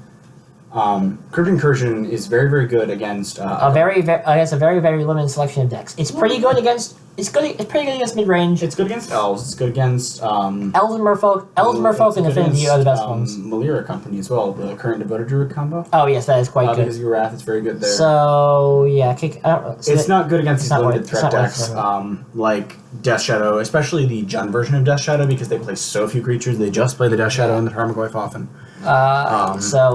So our traditional Death Shadow sideboard plan. No, you probably want to scoot over here so you can get. Sure. It's probably correct to to get up on some stuff, so we cut breaking, only down to 1 incursion. Surgicals aren't great. Bring in extirpate. What else do we want? Yeah, I guess cut 1 more surgical for a D-sphere, and I think that'll be it. There's an argument to bring in Ravenous Trap, but it's just not good enough most of the time. They still have Death Shadow. So, cut the extra pay for a surgical. Like, if they're going to snap K command, we can just respond to K command with that. Yeah, that's fair. The upside is they probably did not aggressively board for Ensnaring Bridge because they have not seen Ensnaring Bridge yet. So do you think that Surgical Extraction is better in the matchup than Extirpate still? Even though you're taking 2 damage? Being able to do it early is real nice. So this is a pretty good hand. The lack of blue sources is concerning, but we do have Blessed Alliance and Path to Exile, so both very good cards in the match. So we have something we can play for a mill engine. So the question is, if we mull the 6 here, I don't think I think the key in this game wouldn't is see a better 6 in my opinion. the key in this game is interaction, and we don't, and barring a turbo Ensnaring Bridge hand or multiple archive traps, we don't find a better hand here. So I think we keep it. Yeah. So our first turn, play Goblin Shrine tapped. Yeah, oddly, it seems that Archive Trap gets exponentially worse as... No, it's a curve. It gets much worse as your Crypt Incursion goes up in value, if you think about the match. It depends on the matchups, but they usually work pretty well together. Like, I guess Elves, both of them are good. Elves doesn't search, Affinity doesn't search. Elf searches. Elf searches like once in the game. Elves, they play fetch lands, and then I only really need the trap at the very beginning. I mean, I only see Elves, especially with the current version running Devoted Druid. They still run Core of Calling, which is they not run nothing. Core. That's very true. That's 4 main deck searches. They're probably going to take Orb here. They run Company, right? That they do. So Company, does Company search the library, or is it just... Company only looks at the top 6 cards. Okay, so it's not an actual search. Yes, Um, sadly. okay. So they did take Mesmeric Orb, which is a bit of a bummer, but we do get to play a mediocre control game while they eventually overwhelm us with threats and counterspells. Yeah, that's fair. Mediocre. Well, I mean, we still have plenty of live top deck draws. If we draw any blue Ensnaring Bridge is good here. blue sources, they probably boarded out a lot of their cheap interaction in favor of... They probably boarded in counterspells. Yeah, I'm guessing if they have it... what's the card from Kaladesh that counters... Ceremonious Rejection. Yeah, Ceremonious Rejection. I'm guessing if they have Ceremonious Rejection, they might board it in since they have seen both. Did they see the Ensnaring They did Bridge not see the last bridge time? at all. They didn't see Otherwise, the that game would have gone very differently. Okay, very true. But Ensnaring Bridge is So very... there's taking a while to think here. I'm guessing they're probably, again, Googling the stream, which we're always okay with. The more viewers, the better. More viewers, the better.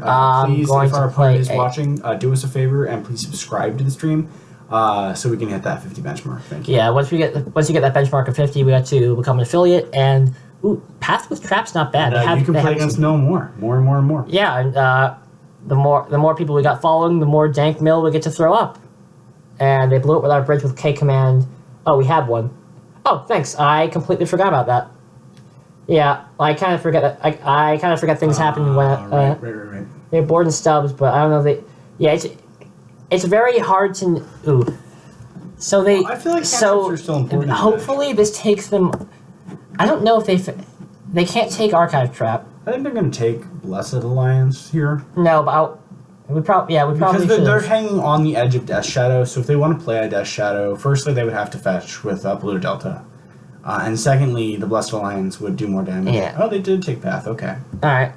That's fair. So they're going to search. They probably not holding up stub. So they're not afraid here. So if they play another discard spell, I'm just gonna probably point the gain 4 life at them or Tassiger as a Tassiger. And so that is, we can make them sacrifice though, which is. But they do know about it, and if anything, we'll probably hold a stubborn denial. But let's see how many.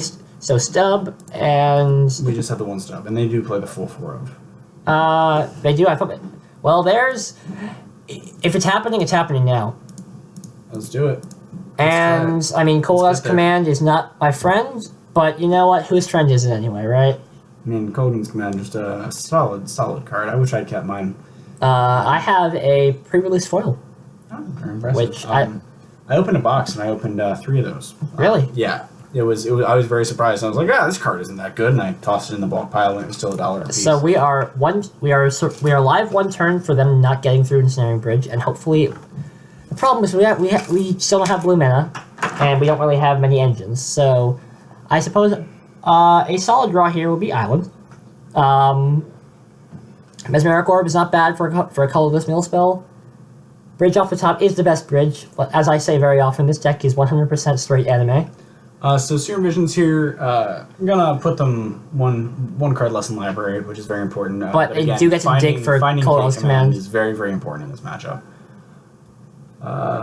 Playing it tapped. I think Kolaghan's Command, honestly, is the big reason that this deck is pushed over the top. Okay, so Glimpse the Unthinkable feels bad. Yeah, but hey, it gives us more stuff to do once we drop mill spells. Yeah. So let's see if they have K Command here. We can they're gonna have to tap out for it. So they do have K Command. Yes. But we can make them sacrifice their Tasker if they attack into us. That is true. And forget about the Blessed Alliance. So they don't really have anything good to get back from their graveyard, which is nice. That is good. Oh, do they not have it here? They're retapping. For black? I guess they're considering not playing. I'm just confused why they're retapping for black. Perhaps. Maybe they have some sort of other weird sideboard card. You never know. Yeah, Shouldock is very, very good here. Oh, no, it's Kolaghan's Command. Get back Street Wraith to aggressively cycle. Not necessarily. They could also play it out. That is true. They can hardcast Street Wraith. Oh, no, they're cycling. Okay. I guess this puts them live to Death Shadow and fetching. So attack. I can't leave this here on the table. Yeah, so you can't leave the damage. We're definitely gonna see. They might have Stubborn Denial, but I can't not do this. Yeah, I'd say that they're never gonna. We sacrifice them. They sack the creature. It might be correct to no, because then if they had a Death Shadow out here, would you make them gain life? Or would you take Tasker? No, because they had Bloodstained Admirer right there. Oh, that's fair. They're probably going to get to a Death Shadow right now, and so they're not stubbing here. Okay, so they do have the Death Shadow. And another Ensnaring Bridge would be pretty righteous. Ensnaring Bridge would be great. You could. That is true. I can make them gain life, but they were going to be. They were going to be out of the range for that, but that requires drawing of the land and. Here's a blue source. So, are we gonna play? We are going to play Glimpse here. I think Glimpse is more important to just turn through the deck right now. They have 30 cards. Immediately put them on the shelf. Yeah. Put them on shell dock. Let's address this with Hometown. So would it have been correct there to save it? I mean, perhaps, but the problem is they have Stubborn Denial, and that's just counterspell. So even if we can do both modes, the possibility of them having Stubborn Denial it does and give then tapping them out more time to draw it. I mean, it's not as debilitating as if it was Collective Brutality. I mean, if they had it, they obviously wouldn't have. They obviously would have tried to go with backup because they knew about Stubborn Denial, but actually, because they might just have Fatal Push because they did keep them in. I think it's correct to play Glimpse the Unthinkable and try to get Crab down next turn with land. With a land because it's not that great right now, and it'll block any time. Yeah, exactly. I mean, again, still removal spells are what we're looking for. Non-fatal push removal spells, very specifically. We still have a lot left in our deck. Path would be great. Path would be great. Probably snap something. Yeah, Delverino is correct there. I mean, we could have also gained our own life. There's also the fact that he had the fetch line on the board. This suggests to me that he has another Snapcaster Mage in hand. Snap Thoughtseize? Okay, so it's okay. He's going to take Hedron Crab, which isn't the worst thing in the world, but this makes him more susceptible to 2-for-1ing with a Wrath. That is true. So we're not live. Oh no, we're live for all of our Wraths here. We are live for Supreme Verdict, Damnation, and that's all we play. Yeah. We should start playing Terminus. Shelldock Isle is basically digs us 4 for a Wrath. Blessed Alliance, I guess. Alliance. I mean, the issue is that they're going to have Snapcaster Mage. Is it correct just to have Archive Trap here? There are 19 cards in library. So that puts them down to 6, and it's blue. The problem is... They can't kill us next turn. The problem is, without... I say we just double mode Blessed Alliance, gain 4 life ourselves, because... I don't know, though. Because we can't kill them next turn with Archive Trap, because we don't have more blue. Well, we could find a Morb. Mesmeric Orb would be nice, but that implies they tap... That is true, but that implies they tap 6, and... Oh, okay. We've already... I'm sorry, no, this is on our turn now. I'm going to grab Blessed Alliance just to try to buy us more time to play other mill spells. I don't know if that's correct, but... Yeah. Let's scour themselves. Oh, or us. I was about to say, die hard. Yeah, with a vengeance. Let's scour us. Butt scour! Butt scour! I mean, butt scour. My God, what a card. So he's at 5 mana here. So we are liable to see Snap Golden's command, even if we do draw a. Oh, that's Death Shadow. Yep. So now's the point where we just want Wrath. Yeah, Wrath is going to be very, very potent here. I wish there was a 5 mana Wrath that said for each creature destroyed this way. Okay, so Fatal Push is good. It takes out Death Shadow. We're not quite dead next turn to the. Oh, and we also have the ability to escalate next turn. Yes, so we are going to gain 4 life. Okay, so we're going to gain 4 life. And he's going to stubborn denial that. Is he? And I think we are dead here because they can swing for a total of 14. So we're going to see 14, so it's going to go down to 12, and then we're going to gain 4, so it'll be exactly 12. Well, Unless he decides not. I mean, he has. I'm guessing he has some sort of life loss from Death Shadow. No, but we're going to take 14 and we're going to go up to 12. And then he's going to sack Snapcaster Mage and we're going to die. Yeah, okay. So. Alright, well, I mean, let's play it out, make sure they don't make any stupid mistakes, like not attack with Death Shadow. Yeah. Alright. So. Wait a second. If we make them gain the 4 life, then. does it do anything? They sacrifice a creature. So then they swing for 5, and 10. Yeah, but we're still dead. It's a 14 anyway, okay. Well, let's see if they sack something else. Let's see if they misclick. MTGO misclicks are always the best way to win a game. Fair enough. It's also the worst way to lose a game. Bless the light. I mean, that's how we lost game 1 here. Yep. See. Escalate 2 modes. Yep. Okay, so gain 4 life, second attacking creature. So, real question is, do we want them to gain 4? I mean, I think it's just us at this point. It does the same thing, unless they decide to sacrifice one of their creatures. So it doesn't do much here. I mean, we're dead. So. All right. Well, I mean, we'll see. We're seeing Snapcaster Mage stubborn now. Okay. Yep. And I think. All right, that's it. Let's see the game. Yep. And that's that. And. All right, we're 2-3 here in this league. No, sorry, we're 1. We're 1-3. 1-3. So we are not exactly getting a treasure chest or our play points back. Yeah, we're not gonna. But you know what? I mean, 3 Death Shadow, 3 versus Death Shadow. That's pretty unreasonable. Because, it's the most popular deck in the format, but it's just a bad matchup. So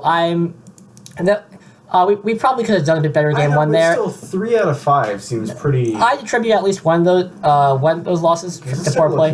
This is a fine hand. Pretty good hand. The one issue being.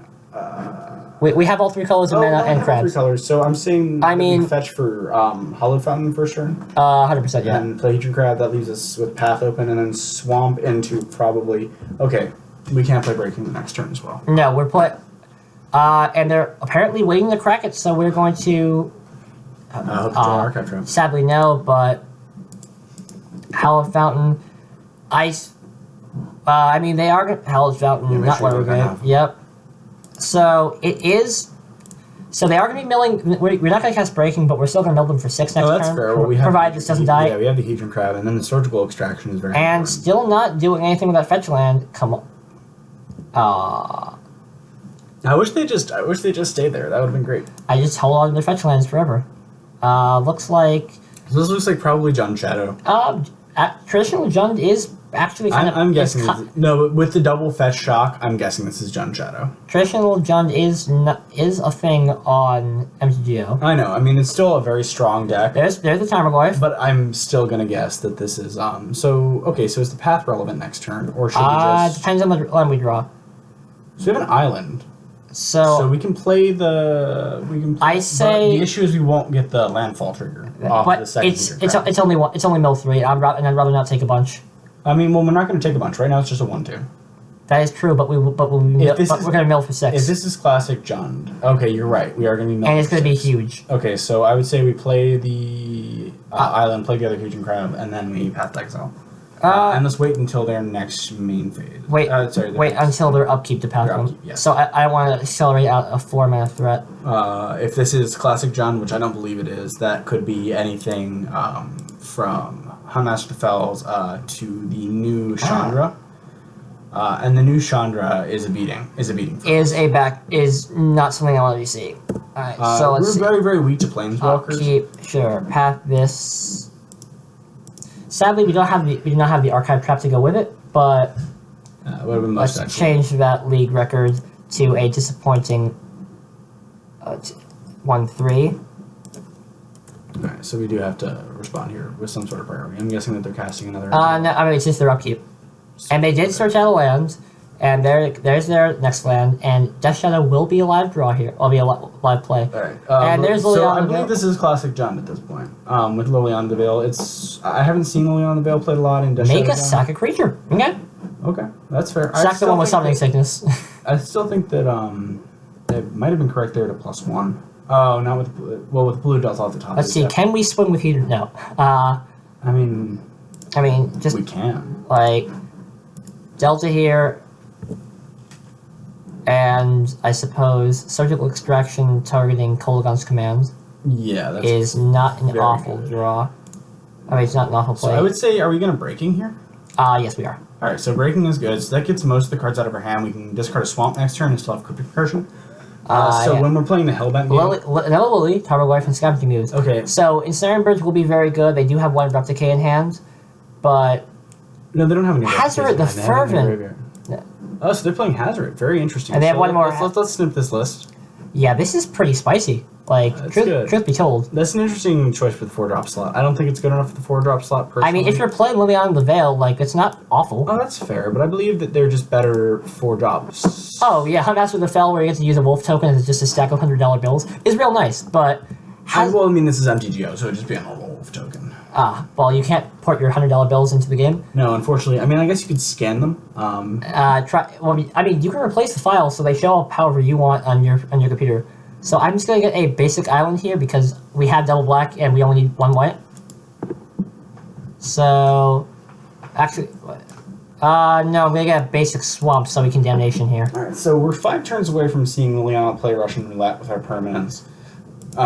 Which is always which is always a strange feeling. It's usually Ensnaring Bridge versus everything else. So we have hit their Hazoret. They are live to draw and Abrupt Decay. But other than that, I do believe What is the land we played this turn? Did we play the swamp this turn? we played a Polluted Delta into a swamp because Okay. I just wanted a basic. I don't want to get burned out. And there's that. And I think Crypt Incursion will be gaining us. A fair nickel. I will discard the swamp here because Crypt Incursion is so useful against them right now. Yeah, it's gonna put their clock. I mean, they don't have a manageable clock on turn right now. And in the Hellbent, because we are sorcery speed, the Hellbent game doesn't matter too much to us. Also, the 5/6. Oh boy. Yes, that's gonna clock us real fast. Yes. But we're gonna eat the creature type out of their graveyard. Yes, but there's even Crabinaris. She's grabbing ours, okay. So I am going to just do this now. Put us at 23. Gain 9 life, not great, but you know what? It puts at least It gets 2 turns on the 2 clock. turns, yeah. Discard a Hidden Crab. Ooh. That hurts. Yeah, but they have one card in hand. Access Lily. Scoos. Well, they can only really eat 3 Hidden Crabs. They already discarded the Excess Lily. Oh, another Excess Lily. Alright. Oh wow. Okay, so we have good information about their hand now. Yep. So we can slam in a Siren Bridge and have it be fairly good, barring the singular Abrupt Decay left in their deck. Yep. Scavenging Ooze. They had 2. Gonna get Scavenging Ooze. Huge. No, Flavor. Oh, yeah, Flavor Text. In nature, not a single bone or scrap of flesh goes to waste. They use the entire elephant. Not exactly what we're looking for. I do not feel like discarding a land to Lily for no reason, so I'm gonna play it, and I'm gonna pass the turn. We're gonna be hit And this for... does leave us live to Damnation and the effects. Okay, so we have 3 activations on the... No, we have 1 activation on this. So we get bolted, and they're currently Hellbent, plussing Liliana. Yep, for exactly nothing. It's a plus. It's another click towards Russian roulette with your permanents. True. Actually, it's not Russian roulette. It's just roulette. And it's the Choice of Damnations is not the same card, but Yeah. So Damnation and so Trap is not good here, It's not good here. and we are dead. So out of interest, though, what would have been a better top deck here? Ensnaring Bridge Ensnaring Bridge or a Wrath? or a Wrath. So we have a couple Would of... the Wrath have been better? The Wrath would have been better than Ensnaring Bridge or Then Ensnaring Bridge. Oh no, because we've already surgically extracted their Kolaghan's command. Yeah, the Kolaghan's command. So they only have Replicate to get rid of it. Okay, so this is a matchup where just showing kind of the underpowered nature of Crypt Incursion against especially decks which can... As fair decks. Yeah, the decks that don't go wide and decks that don't have a huge number of creatures. Alright, so gaining a bunch... So let's see, Pith Needle on Lily, D-Sphere on more than one Goy, Verdict's good, and Incursion... Well, Alliance is good to have more removal. Extractions aren't great against fair decks. Breaking's not that great against when I'm just trying to play a fair game. Ashiok's good. What else do we cut? Extractions aren't... Okay, what... Oh, wow, I sound like a 12-year-old. Jesus Christ. I mean, you are a 12-year-old. I mean, emotionally, yes, but... Sorry, I was just checking the No, it's all good. And then, so, Snare is not... Snare, they have to fetch, so... Orb's not bad. I suppose we just cut one... you can just cut the Crypt Incursion. It's not very effective against them. So, right here, I think we're looking at... we are playing first, so I think we're going to be looking at as many archive taps as we can. This hand is perfectly fine. This is a very good hand. The Ghost Board is very live in this matchup due to their Raging Ravines, which we cannot deal with. On Sorcerer's Speed. Well, we have Fatal Push and Path to Exile. Oh, yeah, we do have. Okay, so Fatal Push making Manlands much worse in the format. Which I enjoy very much. That's why I'm not trying to get Creeping Carpet to work, because there's a theoretical build of this deck which runs just Phantasm, which is a 1-mana 1/1 for 1 with flying, and what it does is when an opponent has 10 or more cards in their graveyard, it becomes a 5/5, which is not bad, but between Fatal Push being in the format to kill that, as well as having no other Fatal Push also making I think it's relevant deck tech against Nile Spellbomb. Cool. Well, that is... that's not really a good play for them because of their Tarmogoyf. It's an on-bow with Tarmogoyf. Well, it's target player, right? Yeah, it's target player, but it can still take out very important... Card types, I suppose. Yeah, card types like artifacts. So, Goblet Shrine. Yeah, I'd say Goblet Shrine tap. Well, I mean, get our 3 colors. So is Mesmeric good, or... Mesmeric Orb 100%. Play Trapmaker Snare, and maximize on their... They could just not fetch, and the earlier we get down, or the better. Okay. It's likely that they play the fetch, but the thing is, they can just Inquisition us, take Snare, and then fetch. I mean, they're fetching here, but still think Orb is the right play most of the time.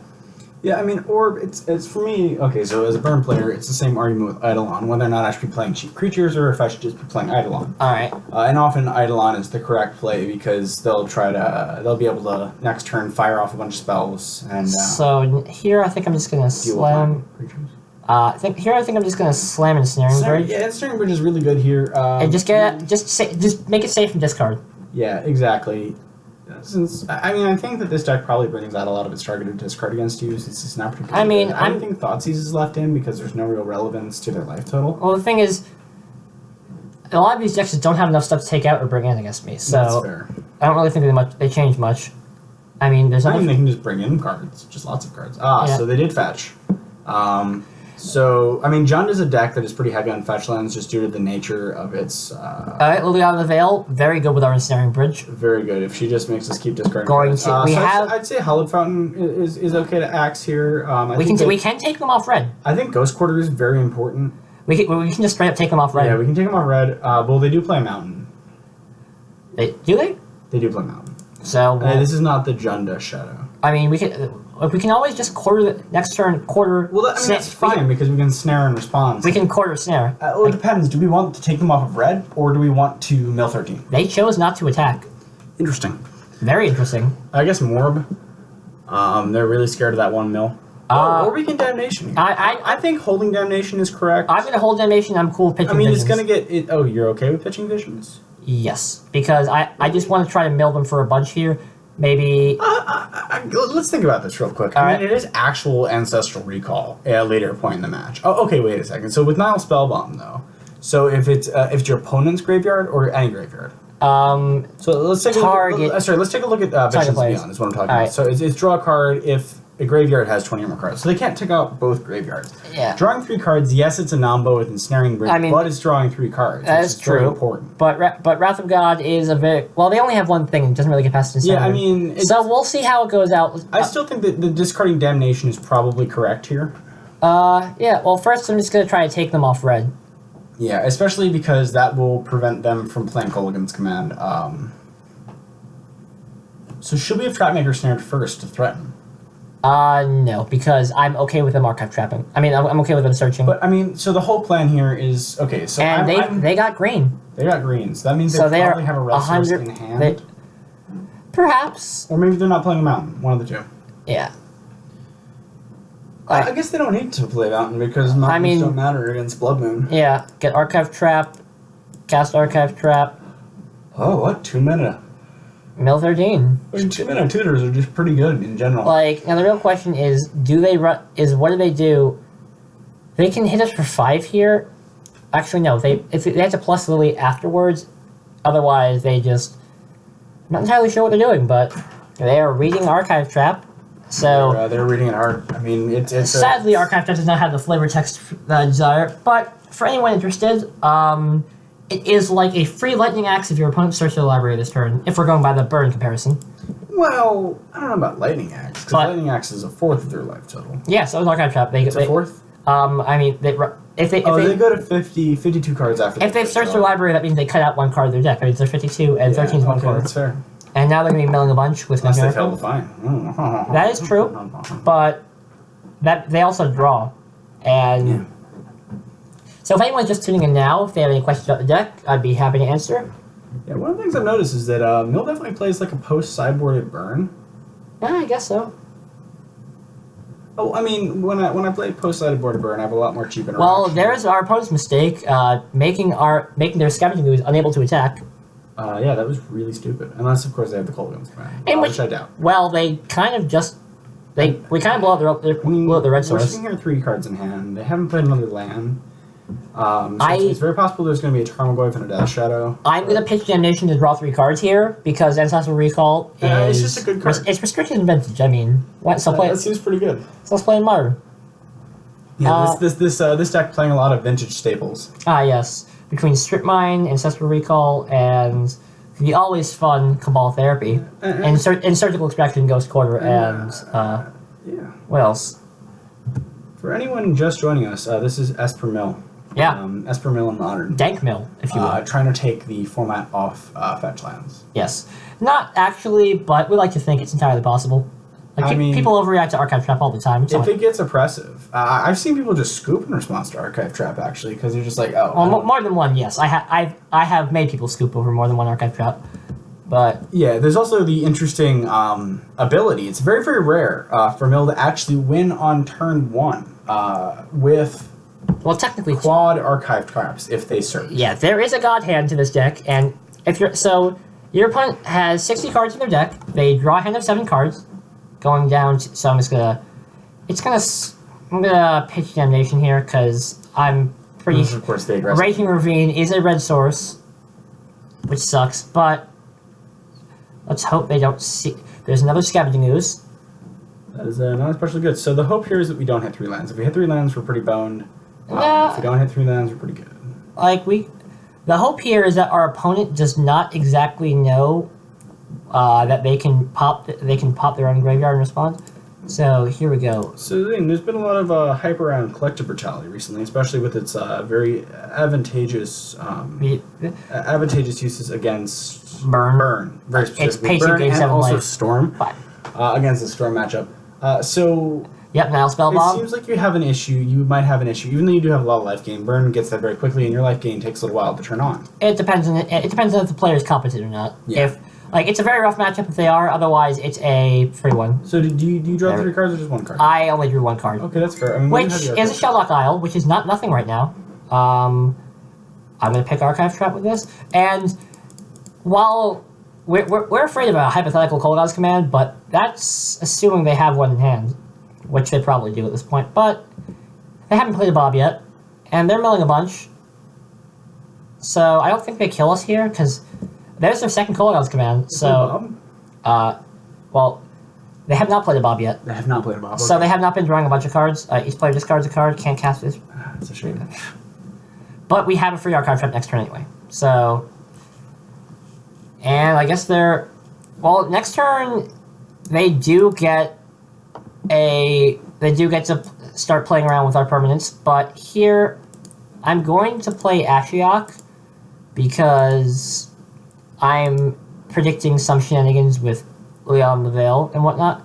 So I would like to try to, you know, get around with what's what. And I think their plan was to get Lily to ult, which she will, since we did not draw in the center, since we did not draw any form of, how do you say, pithing needle.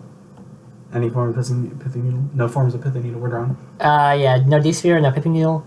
Yeah. So for anybody watching, we are going to be streaming pretty much every Sunday starting at 7 o'clock. Saturday. My apologies. Every Saturday starting at 7 o'clock, pretty much for the rest of the summer. We're going to see if there's another schedule that ends up working well too. Yeah, and if anyone wants to see another day of the week, I have nothing going on in my life. Let us know. You're also going to be able to find us and Mill as a whole on the Facebook group MTG Modern Mill.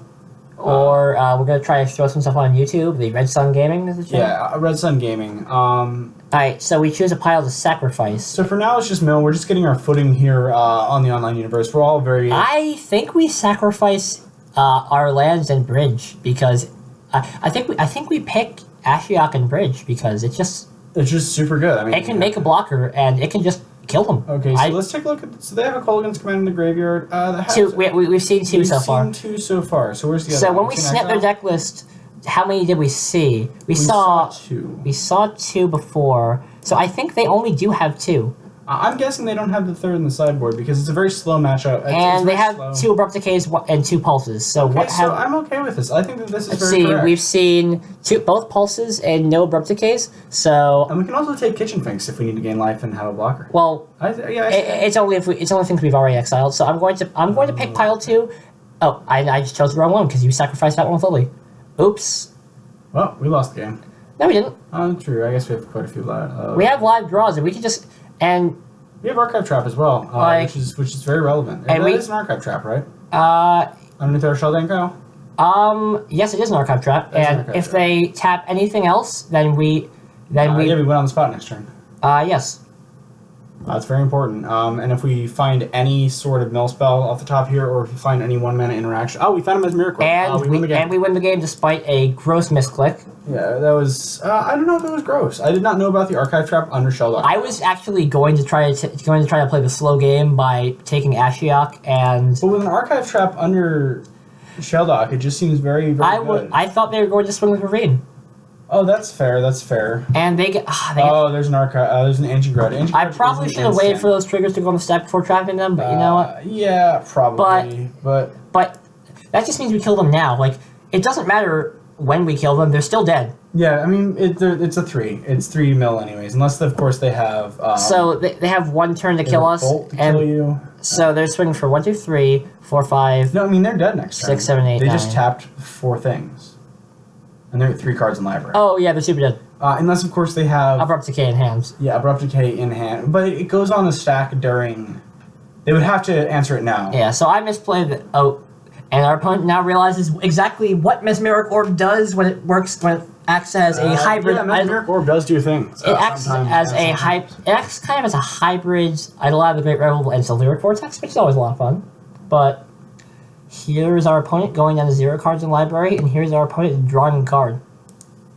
Alright, well, I think that's more that was the game. Alright, so I want to grab Extirpate, maybe for Ancient Grudge. I don't know, Ancient Grudge doesn't seem like that much of a beating, honestly. Well, I mean, we kind of... So in what case, it is an instant, so in what case are you going to be able to... Ancient Grudge, because we basically live... Oh, so if he casts Ancient Grudge, you mean, so he can't flash back Ancient Grudge. If he waits at all to play Ancient Grudge, then I can Extirpate it before, and he won't have a chance to respond. I think that's probably not going to happen, because he usually has priority before you do. Well, he might want to do some other... I'm not entirely sure, but what Extirpate's... I don't know. It's not awful... Extirpate's good, but what are you taking after Extirpate? I think Incursion, because it's not great. Incursion's okay, that's fair. Alright. Like, also we get to throw away Liliana, or Liliana a bunch of things. So we do have a pretty good matchup against mid-range as a whole. And there's also the fact that we're trying to get instants out of it. This hand's fine. This is fine. We got the double Hedron Crab. Yep. So And- unfortunately not the fetch land with the double Hedron Crab because then it's just, free glimpse every turn. Yeah, but Free glimpse plus 2 cards. Free there's Inquisition of Kozilek, which is not what I want to see. I'm probably guess that they're going to take Esper Corp here. Just because they're so salty up the bottom. just because they died to it last game. Yeah, so one aspect... Or no, Ashiok. they did take the Ashiok. Okay. And Ashiok is pretty powerful against them. Ashiok's a powerful card, but it's not that powerful. I mean, one note is that Tarmogoyf does block Tarmogoyf. Which is exactly why I want to be taking that. Blue-white. Okay. Here we go, playing our first Hedron Crab of the game, and passing. So, another God Hand would be a single blue source, 4 Hedron Crabs. No, we want 2 blue sources so we can really capitalize on and the a crab. fetch land. Yes. And a fetch. If it's a blue fetching fetch land. I think we're going to have to... Shit. Well, that was a mistake. What? What was the mistake? I meant to play the Hedron Crab to get the other trigger, but you know what? It works out. I guess we're just going to glimpse them. Next turn we get to play Hedron Crab again, and then play Ghost Core and so Orb. there's really not a lot. It's -3, but plus we had some extra mana efficiency there. Yeah, but this one, like this. Oh no, minus a sack. I hope not. Come on, make me discard the plus a lot. Oh, I didn't want to do that. All right, well, there's that.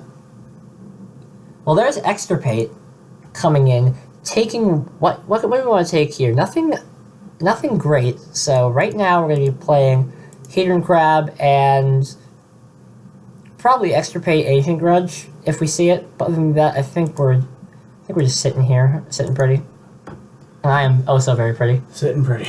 Oh, you are very pretty, Zim. Thank you. And I will then play Mesmeric Orb and. No homo. I mean, hey, that was I saw the clock ticking down for that. Whatever. Yeah, Tarmogoyf. And if anyone is appreciating this sexual attention, they'd like to subscribe to the stream. Get us to those 50 subscribers, not subscribers, followers, so we can start making a little bit of penny off of this.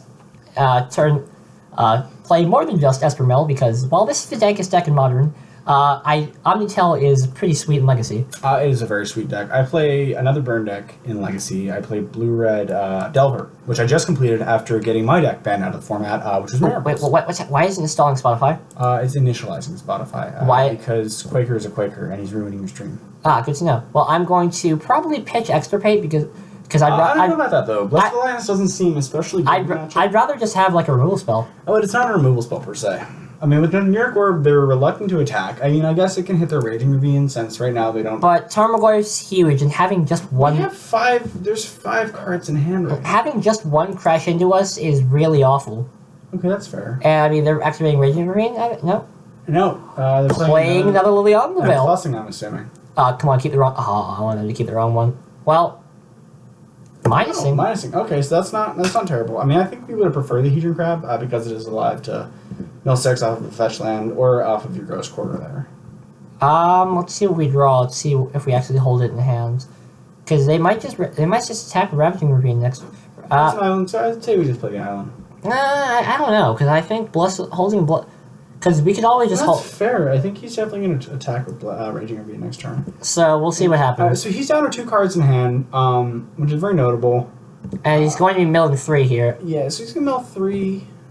How many cards are in his graveyard right now? We're looking at 22. So Ancestral Recall is a live draw here. Ancestral Recall is a live draw. So at some point, Strip Mine might also be a proper. I did not think about the fact that we can just Strip Mine his Raging Ravine. But I don't want. But. So discard a card. Discard a card. I'd say we discard the island. Yeah. I think Blessed Alliance is very good here.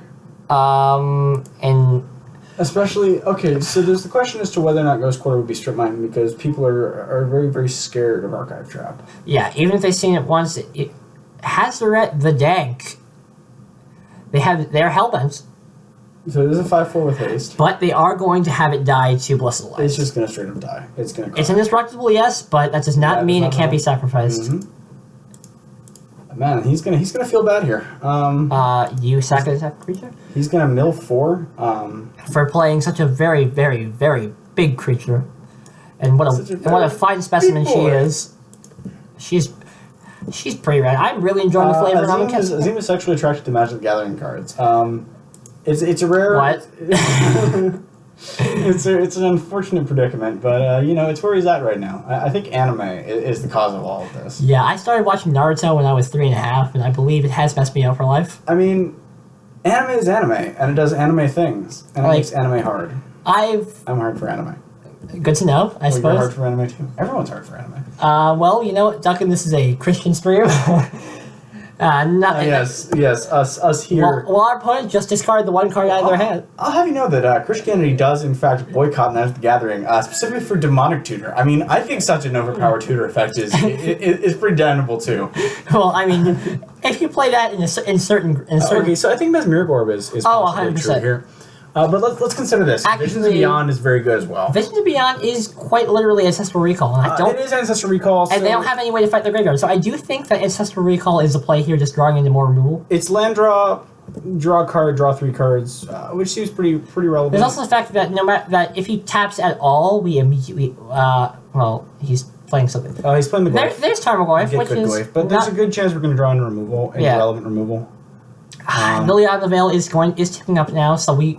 Do you need to find a Pippin Needle soon? Yeah, so I think that it might be very proper for you to play just a Planeswalker killer.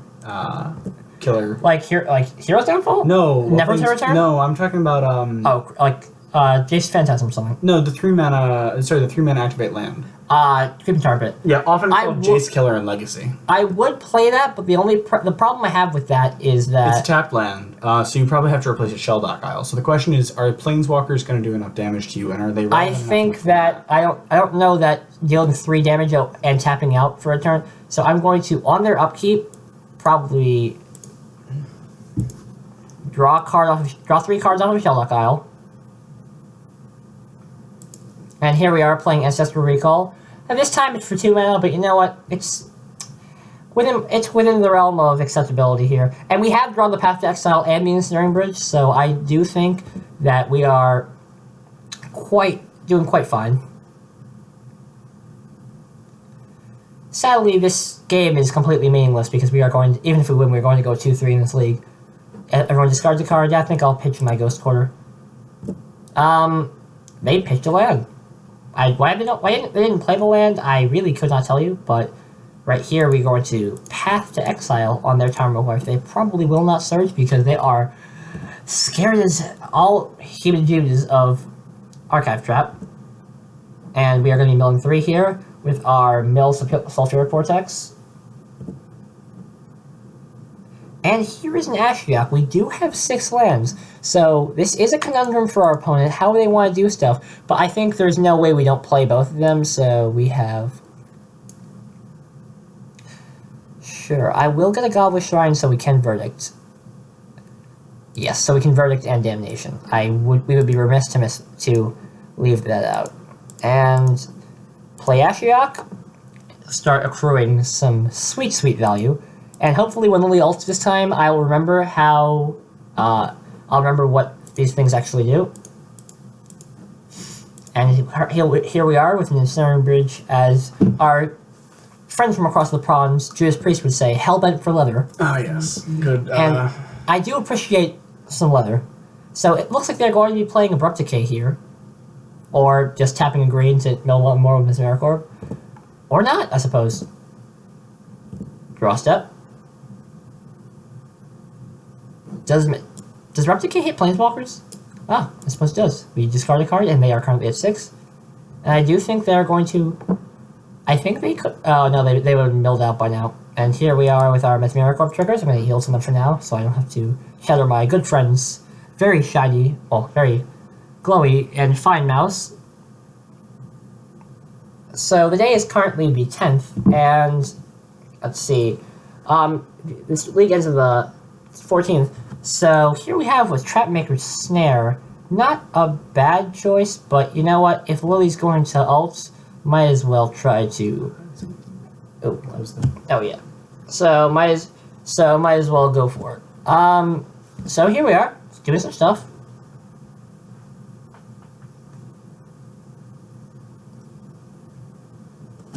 Yeah, so this game we look favored right now. Our Planeswalker is outclassing his Planeswalker for sure.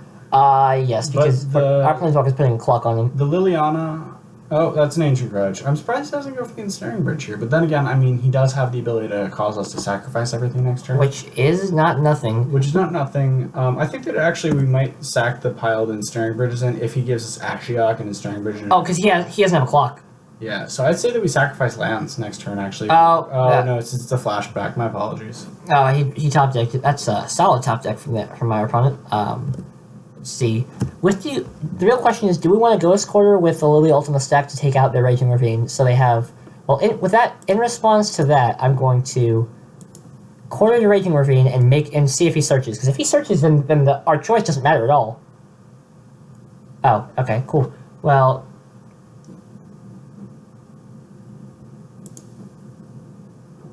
I do believe... I'm going to search up Trapmaker Snare here. Search up Archive Trap here for Snare. But I do believe that they cannot clock us if we pick the pile of Ashiok, because it can pick... We can just grab Dark Confidant and play the Jund game. Yeah? Yeah, no, drawing an extra card per turn. Our deck is not especially optimized for it due to the 5-drop. Archive Trap. But I think we... I just took the last Archive Trap out of our deck. Supreme Verdict as our last big kill us, but I mean, drawing an extra mill spell a turn is very relevant. Alright, well, I will... Hopefully this game... So he did crack the Lily there? Yes, he did. That was an odd choice of him. So did he give us all lands and the Stern Bridge? I'm probably gonna pick the pile of Ashiok if we even have one land in it. So yeah, I like. Oh, I'm liking the mono blue pile. Though this pile does let us just leave us live to kill him with several things, but I'm gonna pick. Okay, so what's under Shelldock right now? We already cast it. It was Visions. So there are a couple of choices here. Whatever we choose, we will sacrifice. So I don't want to. It's real weird Magic Online with that. But so I think I'm actually How many glimpses are in the yard? One. Glimpse the Unthinkable all but kills them here. I'm gonna pick Ashiok because it is a 4-turn clock. Yeah, it's a 4-turn clock, which is very relevant. And that means we're sacrificing this. We can this spit out a Bob next turn as well. We can spit out a Bob, but I like spitting out a Bob. That will likely kill Ashiok. And not necessarily. And they have no clock. They're in what manner would that kill Ashiok, though? That's my question. I was thinking they have Raging Ravine, but they don't. They don't, exactly. So I think it's especially if you add Pithing Needle, naming Raging Ravine, that can be very rare. I do believe we've hit both their Raging Ravines. We've hit both their Yes, we've hit so both. There's only 2 Raging Ravines. We've hit 3 actually. How many Lilianas are there in their deck? 1, 2, 3. We see Liliana. I'm not especially afraid of Liliana in the Veil at this point. I think that Ashiok. Well, we're gonna plus with Ashiok, see what we hit, because we could just hit the yellow Lily. We hit the 4th Lily, and we've taken the Tarmogoyf. So I'd say Pithing Needle here on his land. No, I mean, there's really no reason to play Pithing Needle. Yeah, I mean, we just want discard. I just want. Name Hazoret. Have you seen Hazoret yet? It was a one-off, and we have seen Hazoret. We made him second earlier in the game. Okay. So a nice thing here is how about Scavenge? Nihil Spellbomb is not going to do much here because not going to do much, but it would have been interesting. How big would a Tarmogoyf be here? Because we can just take their Tarmogoyf and smack them to death. That would be interesting. That would be an interesting clock. I still think that plushing Ashiok is correct here, just to get us towards the eventual mill plan in case they have removal. Yes, like. Oh, okay. There's a Tarmogoyf. Now we're playing a Tarmogoyf so that we can brick Tarmogoyf. So we can just block their Tarmogoyf for a few turns. We are building towards an eventual Archive Trap. We're going to minus Ashiok. Do I want to... minus 2. 2, yep. And grab everyone's favorite $100 bill, Tarmogoyf. No, it's not $100 anymore. There are versions of it that are $100. I mean, of course, the old version, but that's not the $100 version. That's the Modern Masters. No, is that Modern Masters 3? The Future Sight... Yeah, this is Modern Masters 3, which is, I think, 85. Future Sight's over 100. Now. Yeah, Future Sight is always going to be so. If they draw removal, there's Raging Ravine. So now we need a Raging Ravine. Yeah, so we're going to need a Raging Ravine next turn. That's going to be very relevant. But yeah, it's again. So we just played a removal spell, which is why Ashiok is just such a great planeswalker. I mean, he already popped our graveyard, so we are going to just be drawing 3 cards here, which is not nothing. It's very relevant. We hit a Polluted Delta and a Hedron. And we're going to, and now our opponent gets killed by lands. Well, lands. So do we want to Pithing Needle or we want to play Mesmeric Corp here? We are going to plus Ashiok and kill our opponent. Oh, that's fair. I mean, we can play. I like that plan. We can add insult to injury, but I think we got. I mean, so is this game 3-3? This is. No, it's game 2-2. I don't know. I think this is. I don't know what game this is, but we played one before already that I think we won. So I guess we're gonna. crack this for a swap. Yeah, I forget that mill's 6. That's very important. All right, cool. So let's play the Mesmeric Orb and pass turn. I think they're dead anyway. Well, just in case we ever see him on MTGO anyways. What? Oh, just make him. Yeah. What?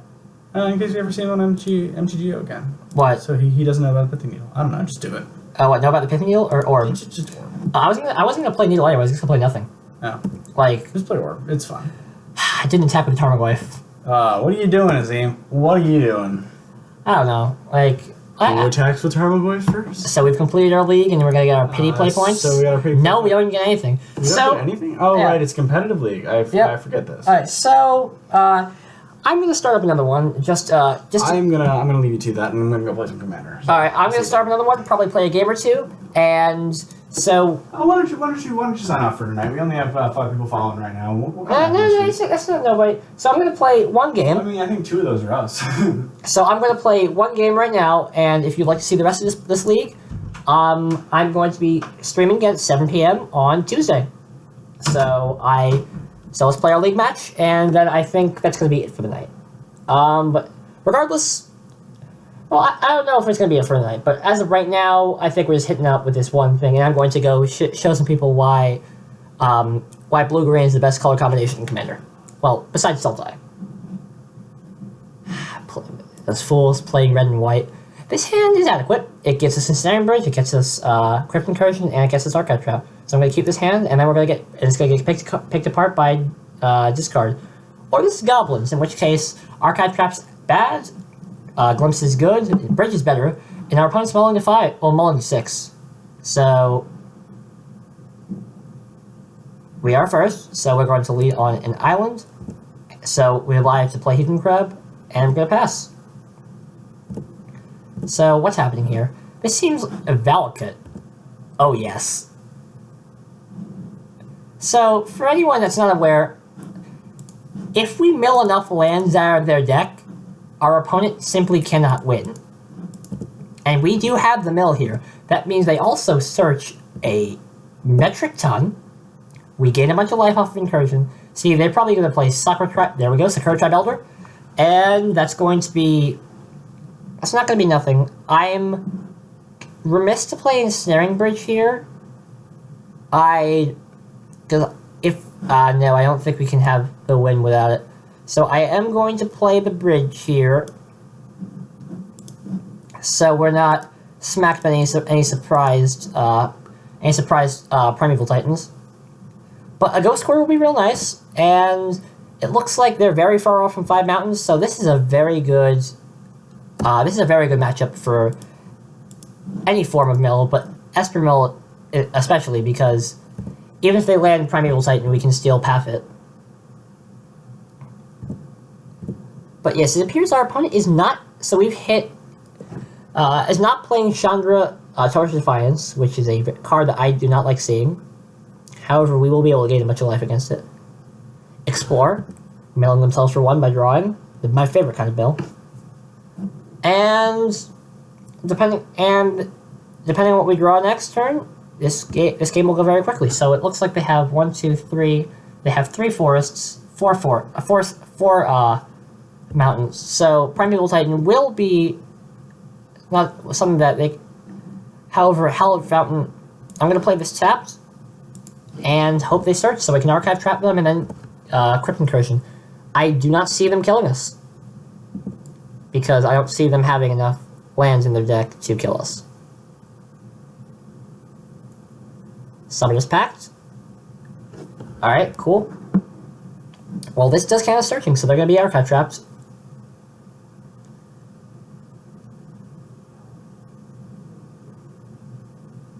Alright, Primeval Titan, and hopefully I hit enough mountains that they cannot actually get more out of their deck. Here we go. Oh, so they are playing that, and I will gain a bunch of life. And it looks like that's going to be it for our opponent, right? For our opponent being able to hit us, because they're not going to be able to attack the Ensnaring Bridge. So they're going to be definitely bringing in the. So they're going to be hitting us for 6. Oh, double Valakut. I'm not, and that will be 9 per mountain now. I'm going to draw 3 cards and hopefully draw a Glimpse and kill them.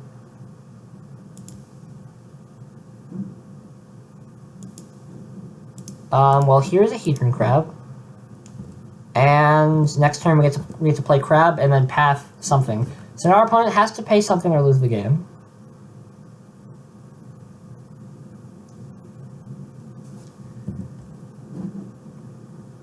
Now the real question is how many mountains are left in the deck?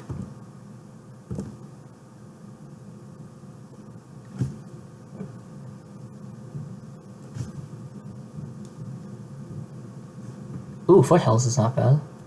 Searching up a mountain, so they only get to deal 9 to us. Did that even... I suppose our opponent concedes, which is always alright. Here we bring in Needle for Chandra, Hide and Seek to take stuff out of the game, Extirpate for Valakut, Incursion's not good, Detonation's alright, Snare's good, Fatal Push is bad, and Visions Beyond is alright, Path's alright. These are all adequate. Ashiok taking prime time is real nice. I guess cut the incursions and maybe one hide and seek. And there we go. Probably should have sent the deck list, but you know what? Eh.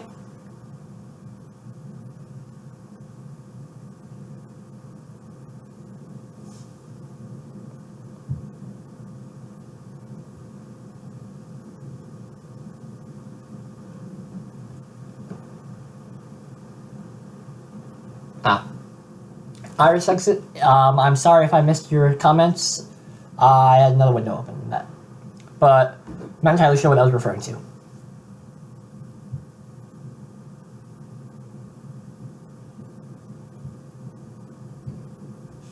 Regardless, given that we don't hit a turn 3 Chandra, this is a fine hand. No disruption, but Glimpse, Archive Trap, and Bridge are all very good. And we have one draw step.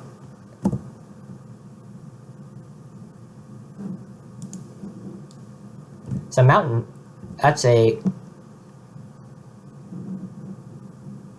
Alright, so... Strand first, lead on that. And then try to slam or try to bait out their removal spell. The Sakura Tribe Elder, okay.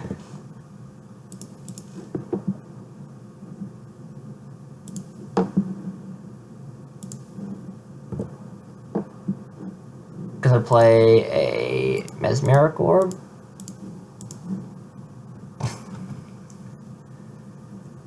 And wait, and have them in there in a second, alright. Get their third land for this game. Chandra coming down immediately. Now I realize I'm not entirely sure if I brought in Epiphany Needle, but I probably should have done that if I did not. Beast Withins. So I've milled over 2 prime times by now, which is not nothing, and 2 Valakuts, though I have hit Ancient Grudge.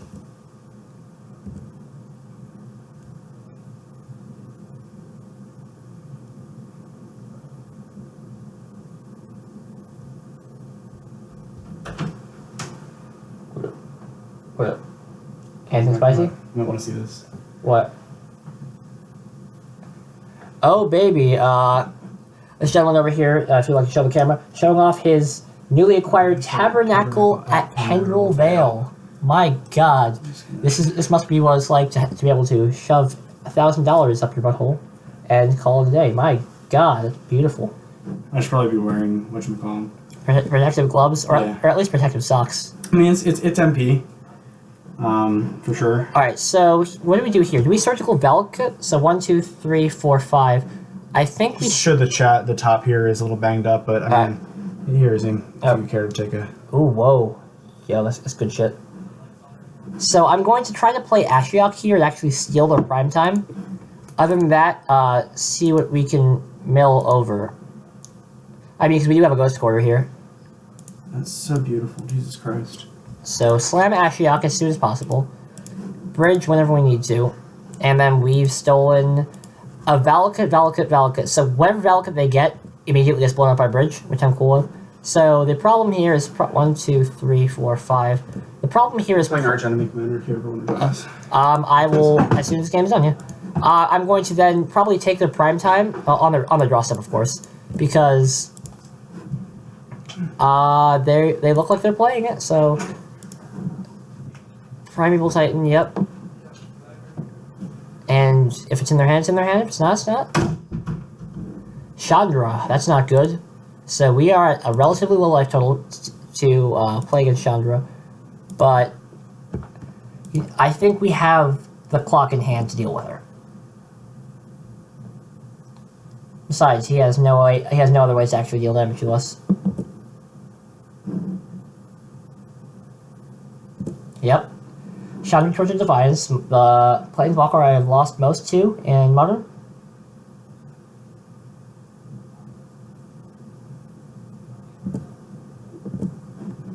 Okay. Take up.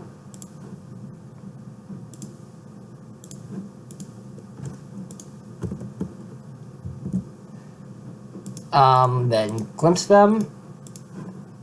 And see how this goes. We've hit all 4 of the Valakut's and their Scape Shift. So, I don't think... Yeah, Valakut. So, Ghost Core is not really doing much here, except fixing our mana. And I think they're going to try to ult Chandra, so we have 2 turns off of that. And we will be able to gain a bit of life. So, it should not be a problem. Depending on what we top deck here. Trapmaker's Snare is not nothing. Tick up on them.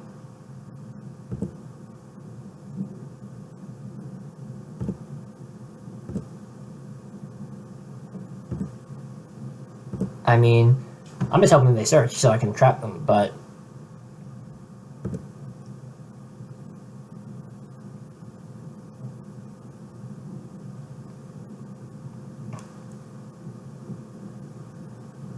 But I think we have to snare here, get a trap, and then see how it goes from there. If we draw a land, then we trap and kill them. Cool.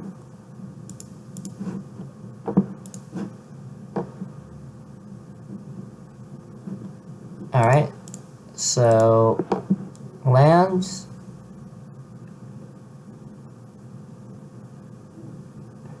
They probably don't have triple bolt, right? Right. Alright, islands.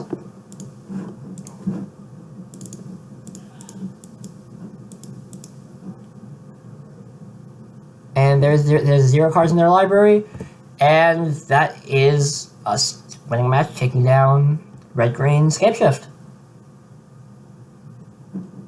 Cool. So, I don't know. Does chat want me to do one more, or we in for the night? Let's see.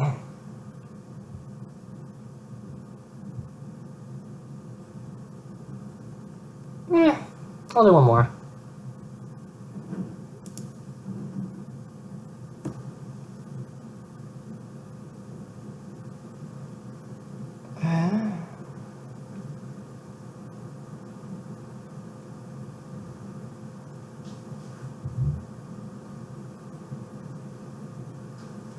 Alright, so that is a good matchup, certainly. And we'll see if we can grab another one, as opposed to chaining 4 bad matchups in a row.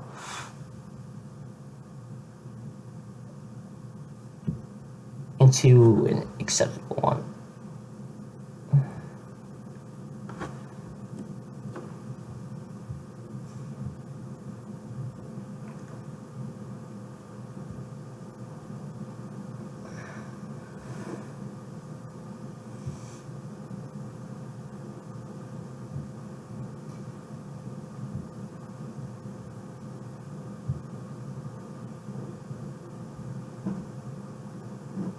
Alright, well, looks like we found our game, so let's get into it. And this hand is fine. It's got Archive Trap, it's got Bridge, and it's got Path, so yeah, let's keep this. Our opponent goes first, so set, Battlefield Forge. That's never a good sign. Aether Vial. Red, white taxes.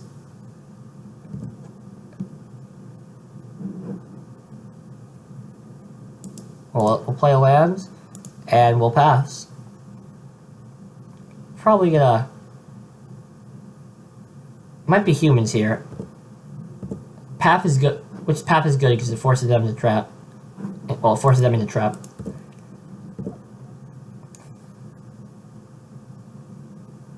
Foundry tapped, okay.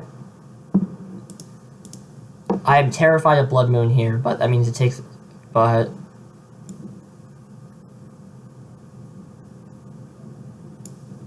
So... Whatever. Goblet Shrine. Tap. I mean, normally it's correct to play Orbs first, but I'm going to slam... I'm gonna play Breaking here, because if they have Blood Moon, I can still cast those under Blood Moon. Which is entirely possible they don't have it, but... Yeah... Harsh Mentor. Maybe they don't have Blood Moon. Regardless. Red, white taxes. Sweet deck. Harsh Mentor. Thalia. You said fetch basics. Yeah. Sadly, What you played against? red, white taxes. Okay. Ooh, harsh mentor. Probably going to... Yeah. Whatever Grave. Untapped. And then tap 3 for Mesmeric Orb. Next turn, I'm going to path their Thalia.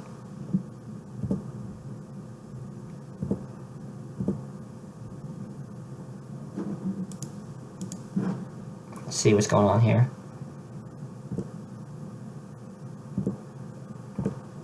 I mean, tapping out does leave us soft to lead an Arbiter, but I think they're only going to attack us, yeah. We'll see if they do have the Blood Moons. They probably have one on the sideboard, but we'll find out. And if anyone, probably unlikely at this point, but if anyone's just tuning in and they have any questions about the deck, just drop by in the chat and I'd be happy to answer. Alright, let's untap, mill, ooh. Put something in. It's on their end step, so. Wisp targeting a land. Oh. That's unfortunate. We can still do what we wanted to. Well, play land, so... I think we're gonna path Thalia, so we can have bridge ASAP. We might take a bit of a hit here, but... Yeah. Oh, enters. Oh, that's rough. Path Thalia. Pay the blue. They're gonna search. Yes, they are gonna search, so that's nice.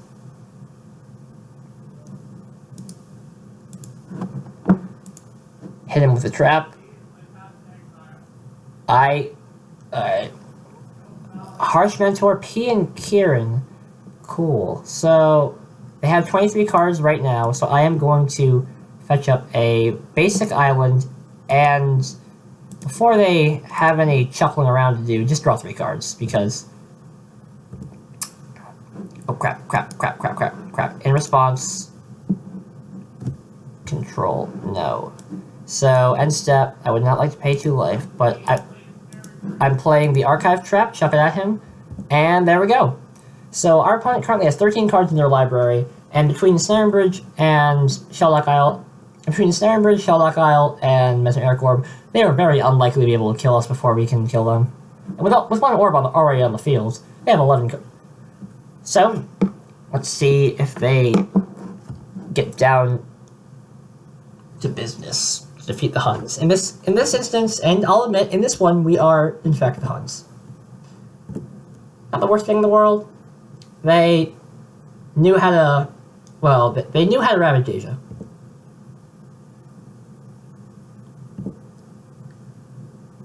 Okay.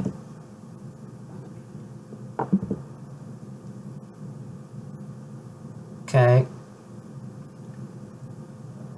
Wisp again. Targeting... Wisp.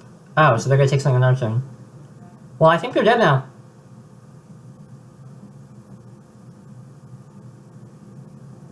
Well, I mean, I'm just gonna play in the Snare Bridge anyway, but...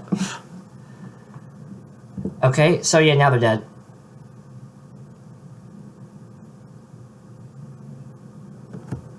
They're gonna untap and mill 10 ASAP.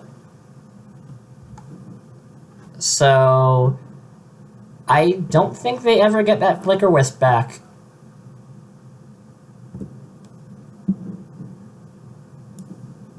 Okay, they're taking our lands. Okay. Okay, oh, they get another Flicker Wisp. Well,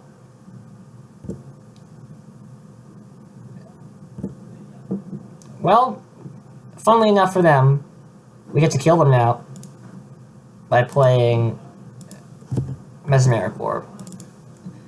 And now they die because they mill exactly 10.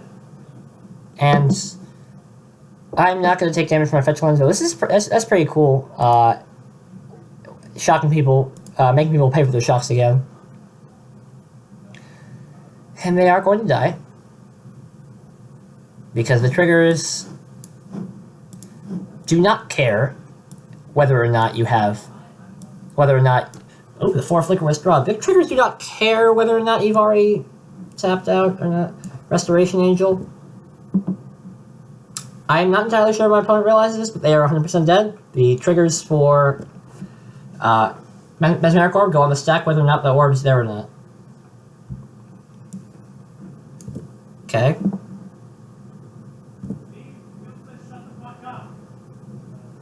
Good to know from whoever's watching, and I think that's that. So let's go to the sideboard here. We have some good stuff for some truly wondrous stuff for the Taxes deck. Needle is worth it to fight their Aether Vial, so they can't really play catch up with mana. Verdict's nice, though I don't really see them playing Blood Moon. D-Spear is alright. Frags are not great. So what's not good? Extractions aren't great against them. Snares aren't great against them, and I guess we go down Trap. D-Spear is nice because it can hit whatever they have multiples of. And I think that's that. Playing Restoration Angel. Maybe I want Fragmentize. I'll bring in a Fragmentize and go down a... I'll get Fragmentize instead of D-Spear. Actually, I'll get D-Spear instead of Needle. It's probably worth it. Alright. Going on to game 2. This hand, as much as I would like to keep it, is not a keeper. I don't know. No, I just won't do it. Mulligan. This, however, is a fine one-lander that I'd be... Alright, put on top. And this is how you do it.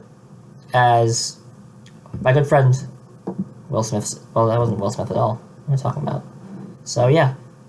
Delta into... Oh, yeah, Strand into Basic Island. Into Heathen Crab. And then pass the next turn. See if our opponent has any shenanigans going on, and then step. I mean, the Path to Exile, oh, Lightning Bolt. Not the best.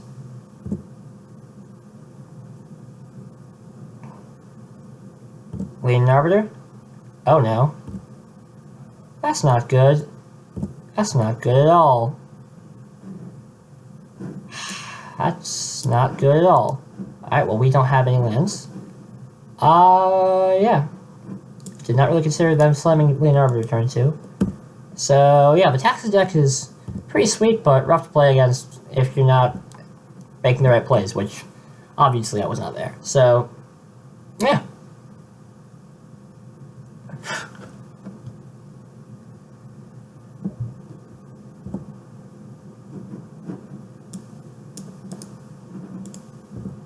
Alright, I'm getting WAP for 2. Hopefully you can draw a fetch, or not a basic or shock land here. Blade Splicer. Solid play.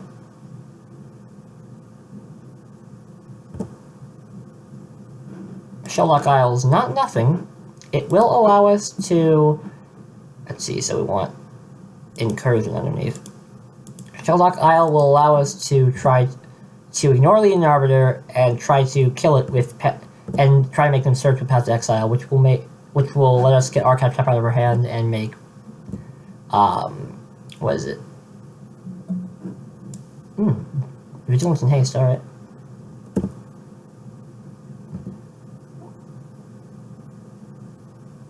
Alright, smacking us for a total of 8. Not exactly where we want to be, but hey. Who's the judge? Yeah, Incursion is actually a fair... Oh wait, they haven't done anything yet, so I'm going to pass to our opponent here.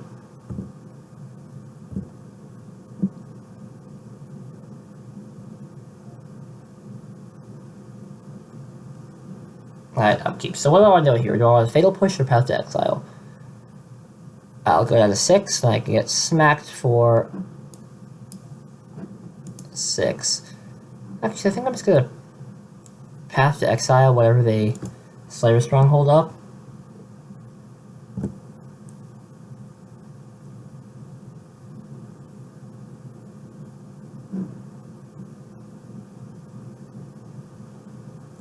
Okay.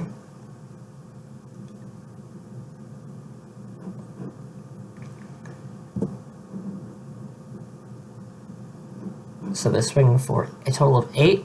Alright. Ignore this, and we'll be taking... So we'll take 5. After we go to 6, go to 1. That's not where we want to be.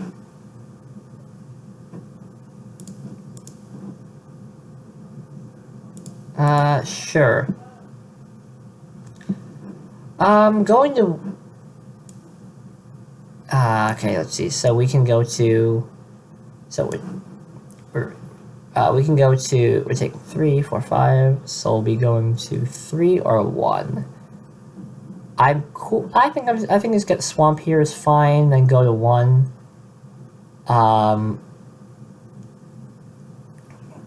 Yeah. And go to 1 so then we can... No, that doesn't work either. Yeah. Alright, sure. Goblet Shrine into... Goblet Shrine untapped it is. I would like to pay 2 life. And so we're getting hit for... So I have to path this.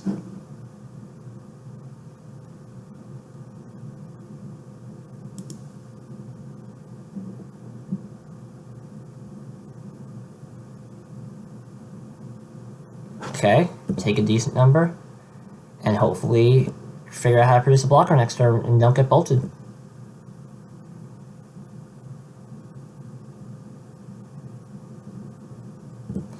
Yeah, but the other thing I said about not getting bolted. Yeah. Alright, cool. Slayer Stronghold's pretty sweet. But yeah. Stumbling on mana there was not what we were looking for. Probably gotta play around that next game. Frag. Maybe. No, I still think Frag's bright. Cool. Well, let's go for it and hopefully not lose. Would like to play first? Yes, so that means we do get to use our fetch lands. Okay, cool. This is fine. Keep. Get Watery Grave untapped. And then play Heathen Crab and hopefully have it not die immediately. D-Sphere is a real nice play against a board of the same thing, which they could produce, but they could not. We'll find out. So we definitely play the fetch land here. Crypt Incursion is not the best draw, but if we have to use it in a pinch, being able to use it again is not bad. So I am going to fetch here, getting a Galush. Actually, no, get a basic Islands. They haven't shown Blood Moon yet, but I didn't see much of their deck last. Now we have some interaction, so I think basic Island's fine here. I'd rather not get got by Blood Moon. Well, I mean, yeah.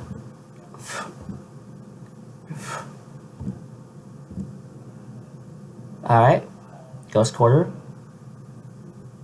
Thalia. Okay.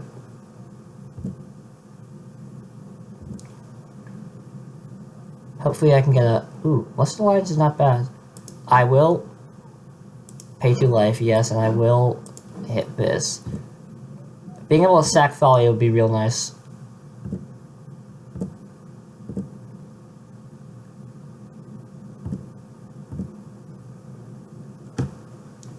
Ooh, double Ghost Quarter can be kind of rough.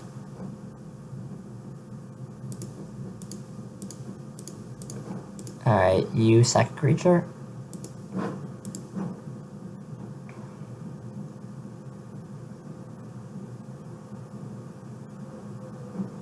So... yeah. Knew that was gonna happen. Well, at least we get one. At least we can play one thing, which is not nothing. Harsh Mentor. Okay. Is there any way we don't just die here to 2/2 beats? Well, I mean, drawing basic swamp is our best out here, and Snaring Bridge isn't bad either. Harsh Mentor. All right. Yeah, 2/2 beats. It's rough. Basic Plains is fine too.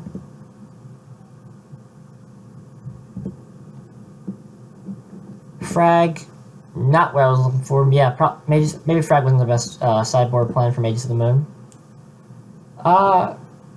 Yeah.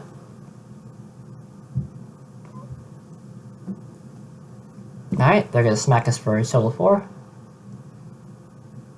And there's not really much we're gonna say about that. I mean, we couldn't...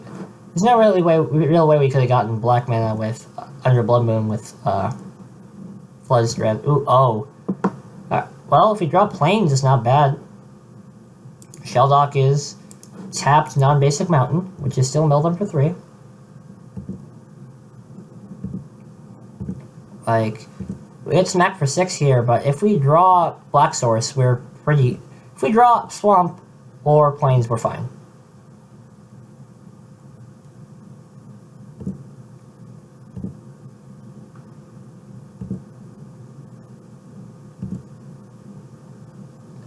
Like, there's a couple of draws that are... That's not one of them. We can't play anything, so I think we lose. Oh, what the hell is this?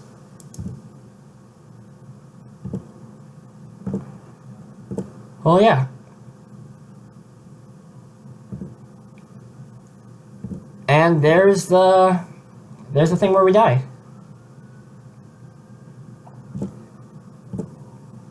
So, yeah. I think we're gonna... So we're 1-1 now. I think we're gonna dip into the 3rd game, and that's gonna be it for the night. Really get the majority of the league out of the way.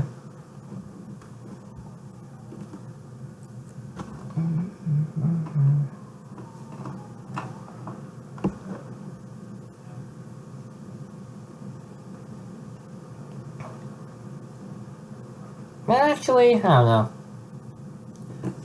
What am I talking about? There it is.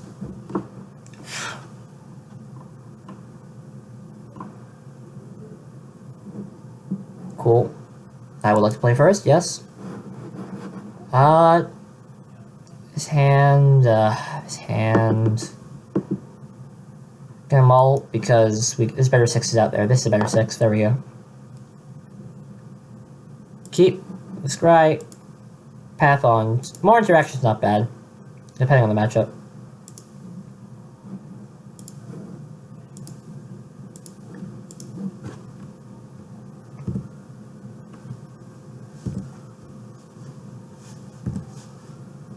Alright. Our opponent's going to go with Black Glebe Cliffs. This signifies... Okay, Living End. Living End it is. We need... That's not what we want. Well, we need something to fight this real quick, or we're gonna die very... Yep. They probably won't go off next turn, right?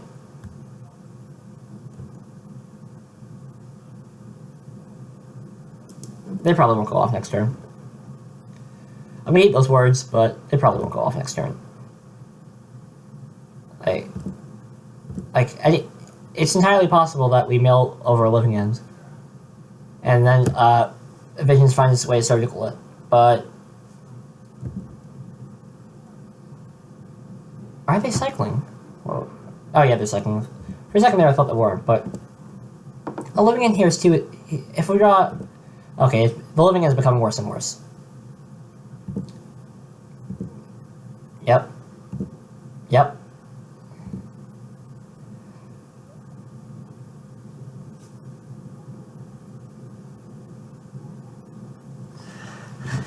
All right. Copperline Gorge, mill.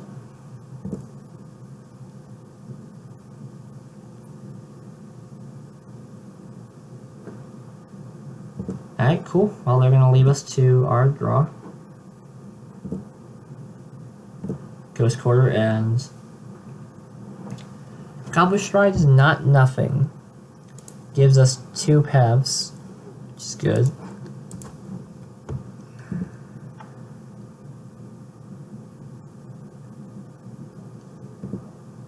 There's 1 living end, so I think we try to draw a card right now.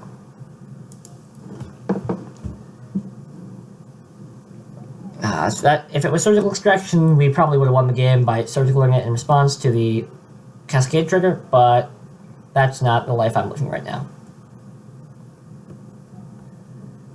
They will likely living in next turn. It will not be fun for me, especially since those Street Rays have Swamp Walk. The scariest part of that card, clearly, but right, he's holding a Lantern. That's cool. Ah, they decided not to living ends. They just conceded to us. Okay. I thought we were losing that game. Now, sideboarding gets great. They might be playing Blood Moons, well, Hide and Seek's taking the card out of their deck is not bad. Wrath and D-Sphere, so single target, Fatal Push is awful. Snares are good, traps are good, Ashiok's aren't good, Bridge is alright. Verdict's not going to be cast into Blood Moon, probably.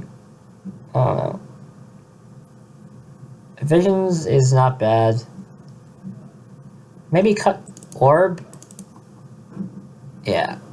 Orbs are a bit slow, and Breaking's a bit slow. So, I think this is it, yeah. And they might be, and I now realize that there's some version of Living in the playlet out of Sanctity, so if I threw away this game, then I did. However, we do have our sideboard cards for the matchup. Keep. So, the problem is they're on the play, so that means they get 3 mana before we do, so Incursion's gonna be hard to beat. But, assuming we hold up fetch land, they just get through their turn. Oh no. Assuming they hold up fetch. So, Shelldock first, Hideaway.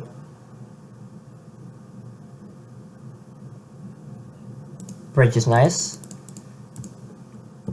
And so next turn we play Crab, and we do not crack the fetch land, so we can hold up Ravenous Trap for free. I think we got this on lock. Provided something doesn't go horribly wrong. Cycling Gorehorn, Deadshot Minotaur.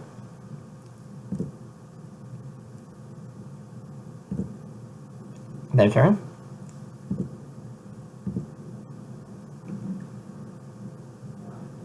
Goblin Shrine. Passing. Cool. Well, there's Surgical Extraction, so... Crab. And... Fetch lands.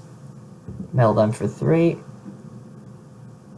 Sadly, we have not actually hit the living ends, but I'm alright.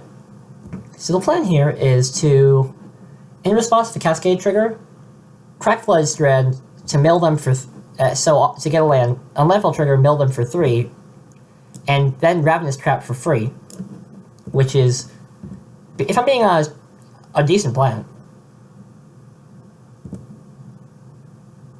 And the other fun thing is,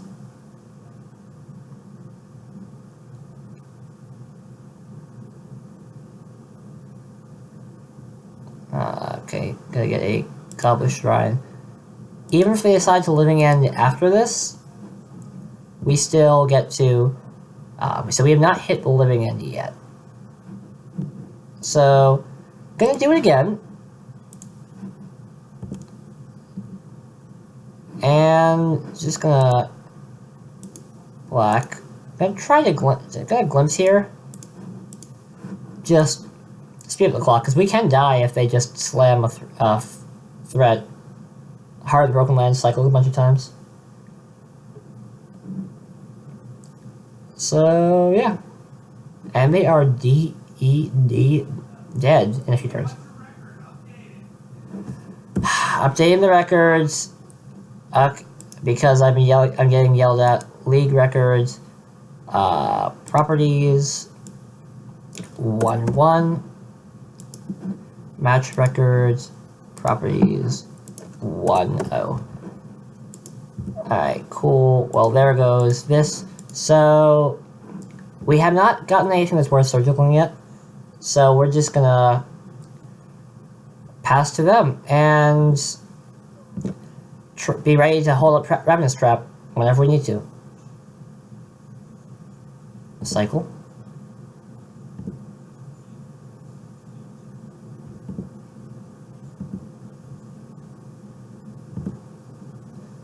And, well, it might be a decent idea to... Oh, well, now I crack the fetch lands.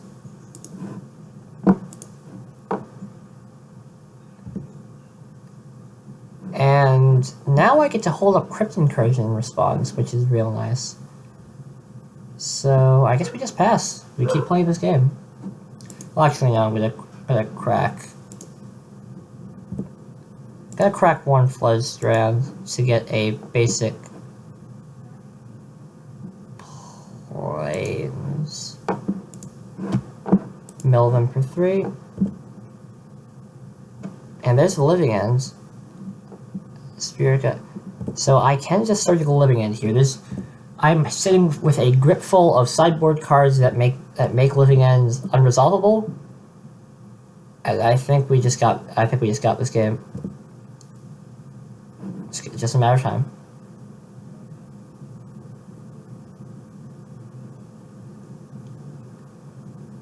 Cycles. Well, I mean, unless he has the other two semi... Oh. Unless he has semi Spirit Gut, I'm content going after a Living End right now. Just try to force his hand. Well, there's one in his hands, one in his graveyard, and he conceded halfway through our surgical extraction.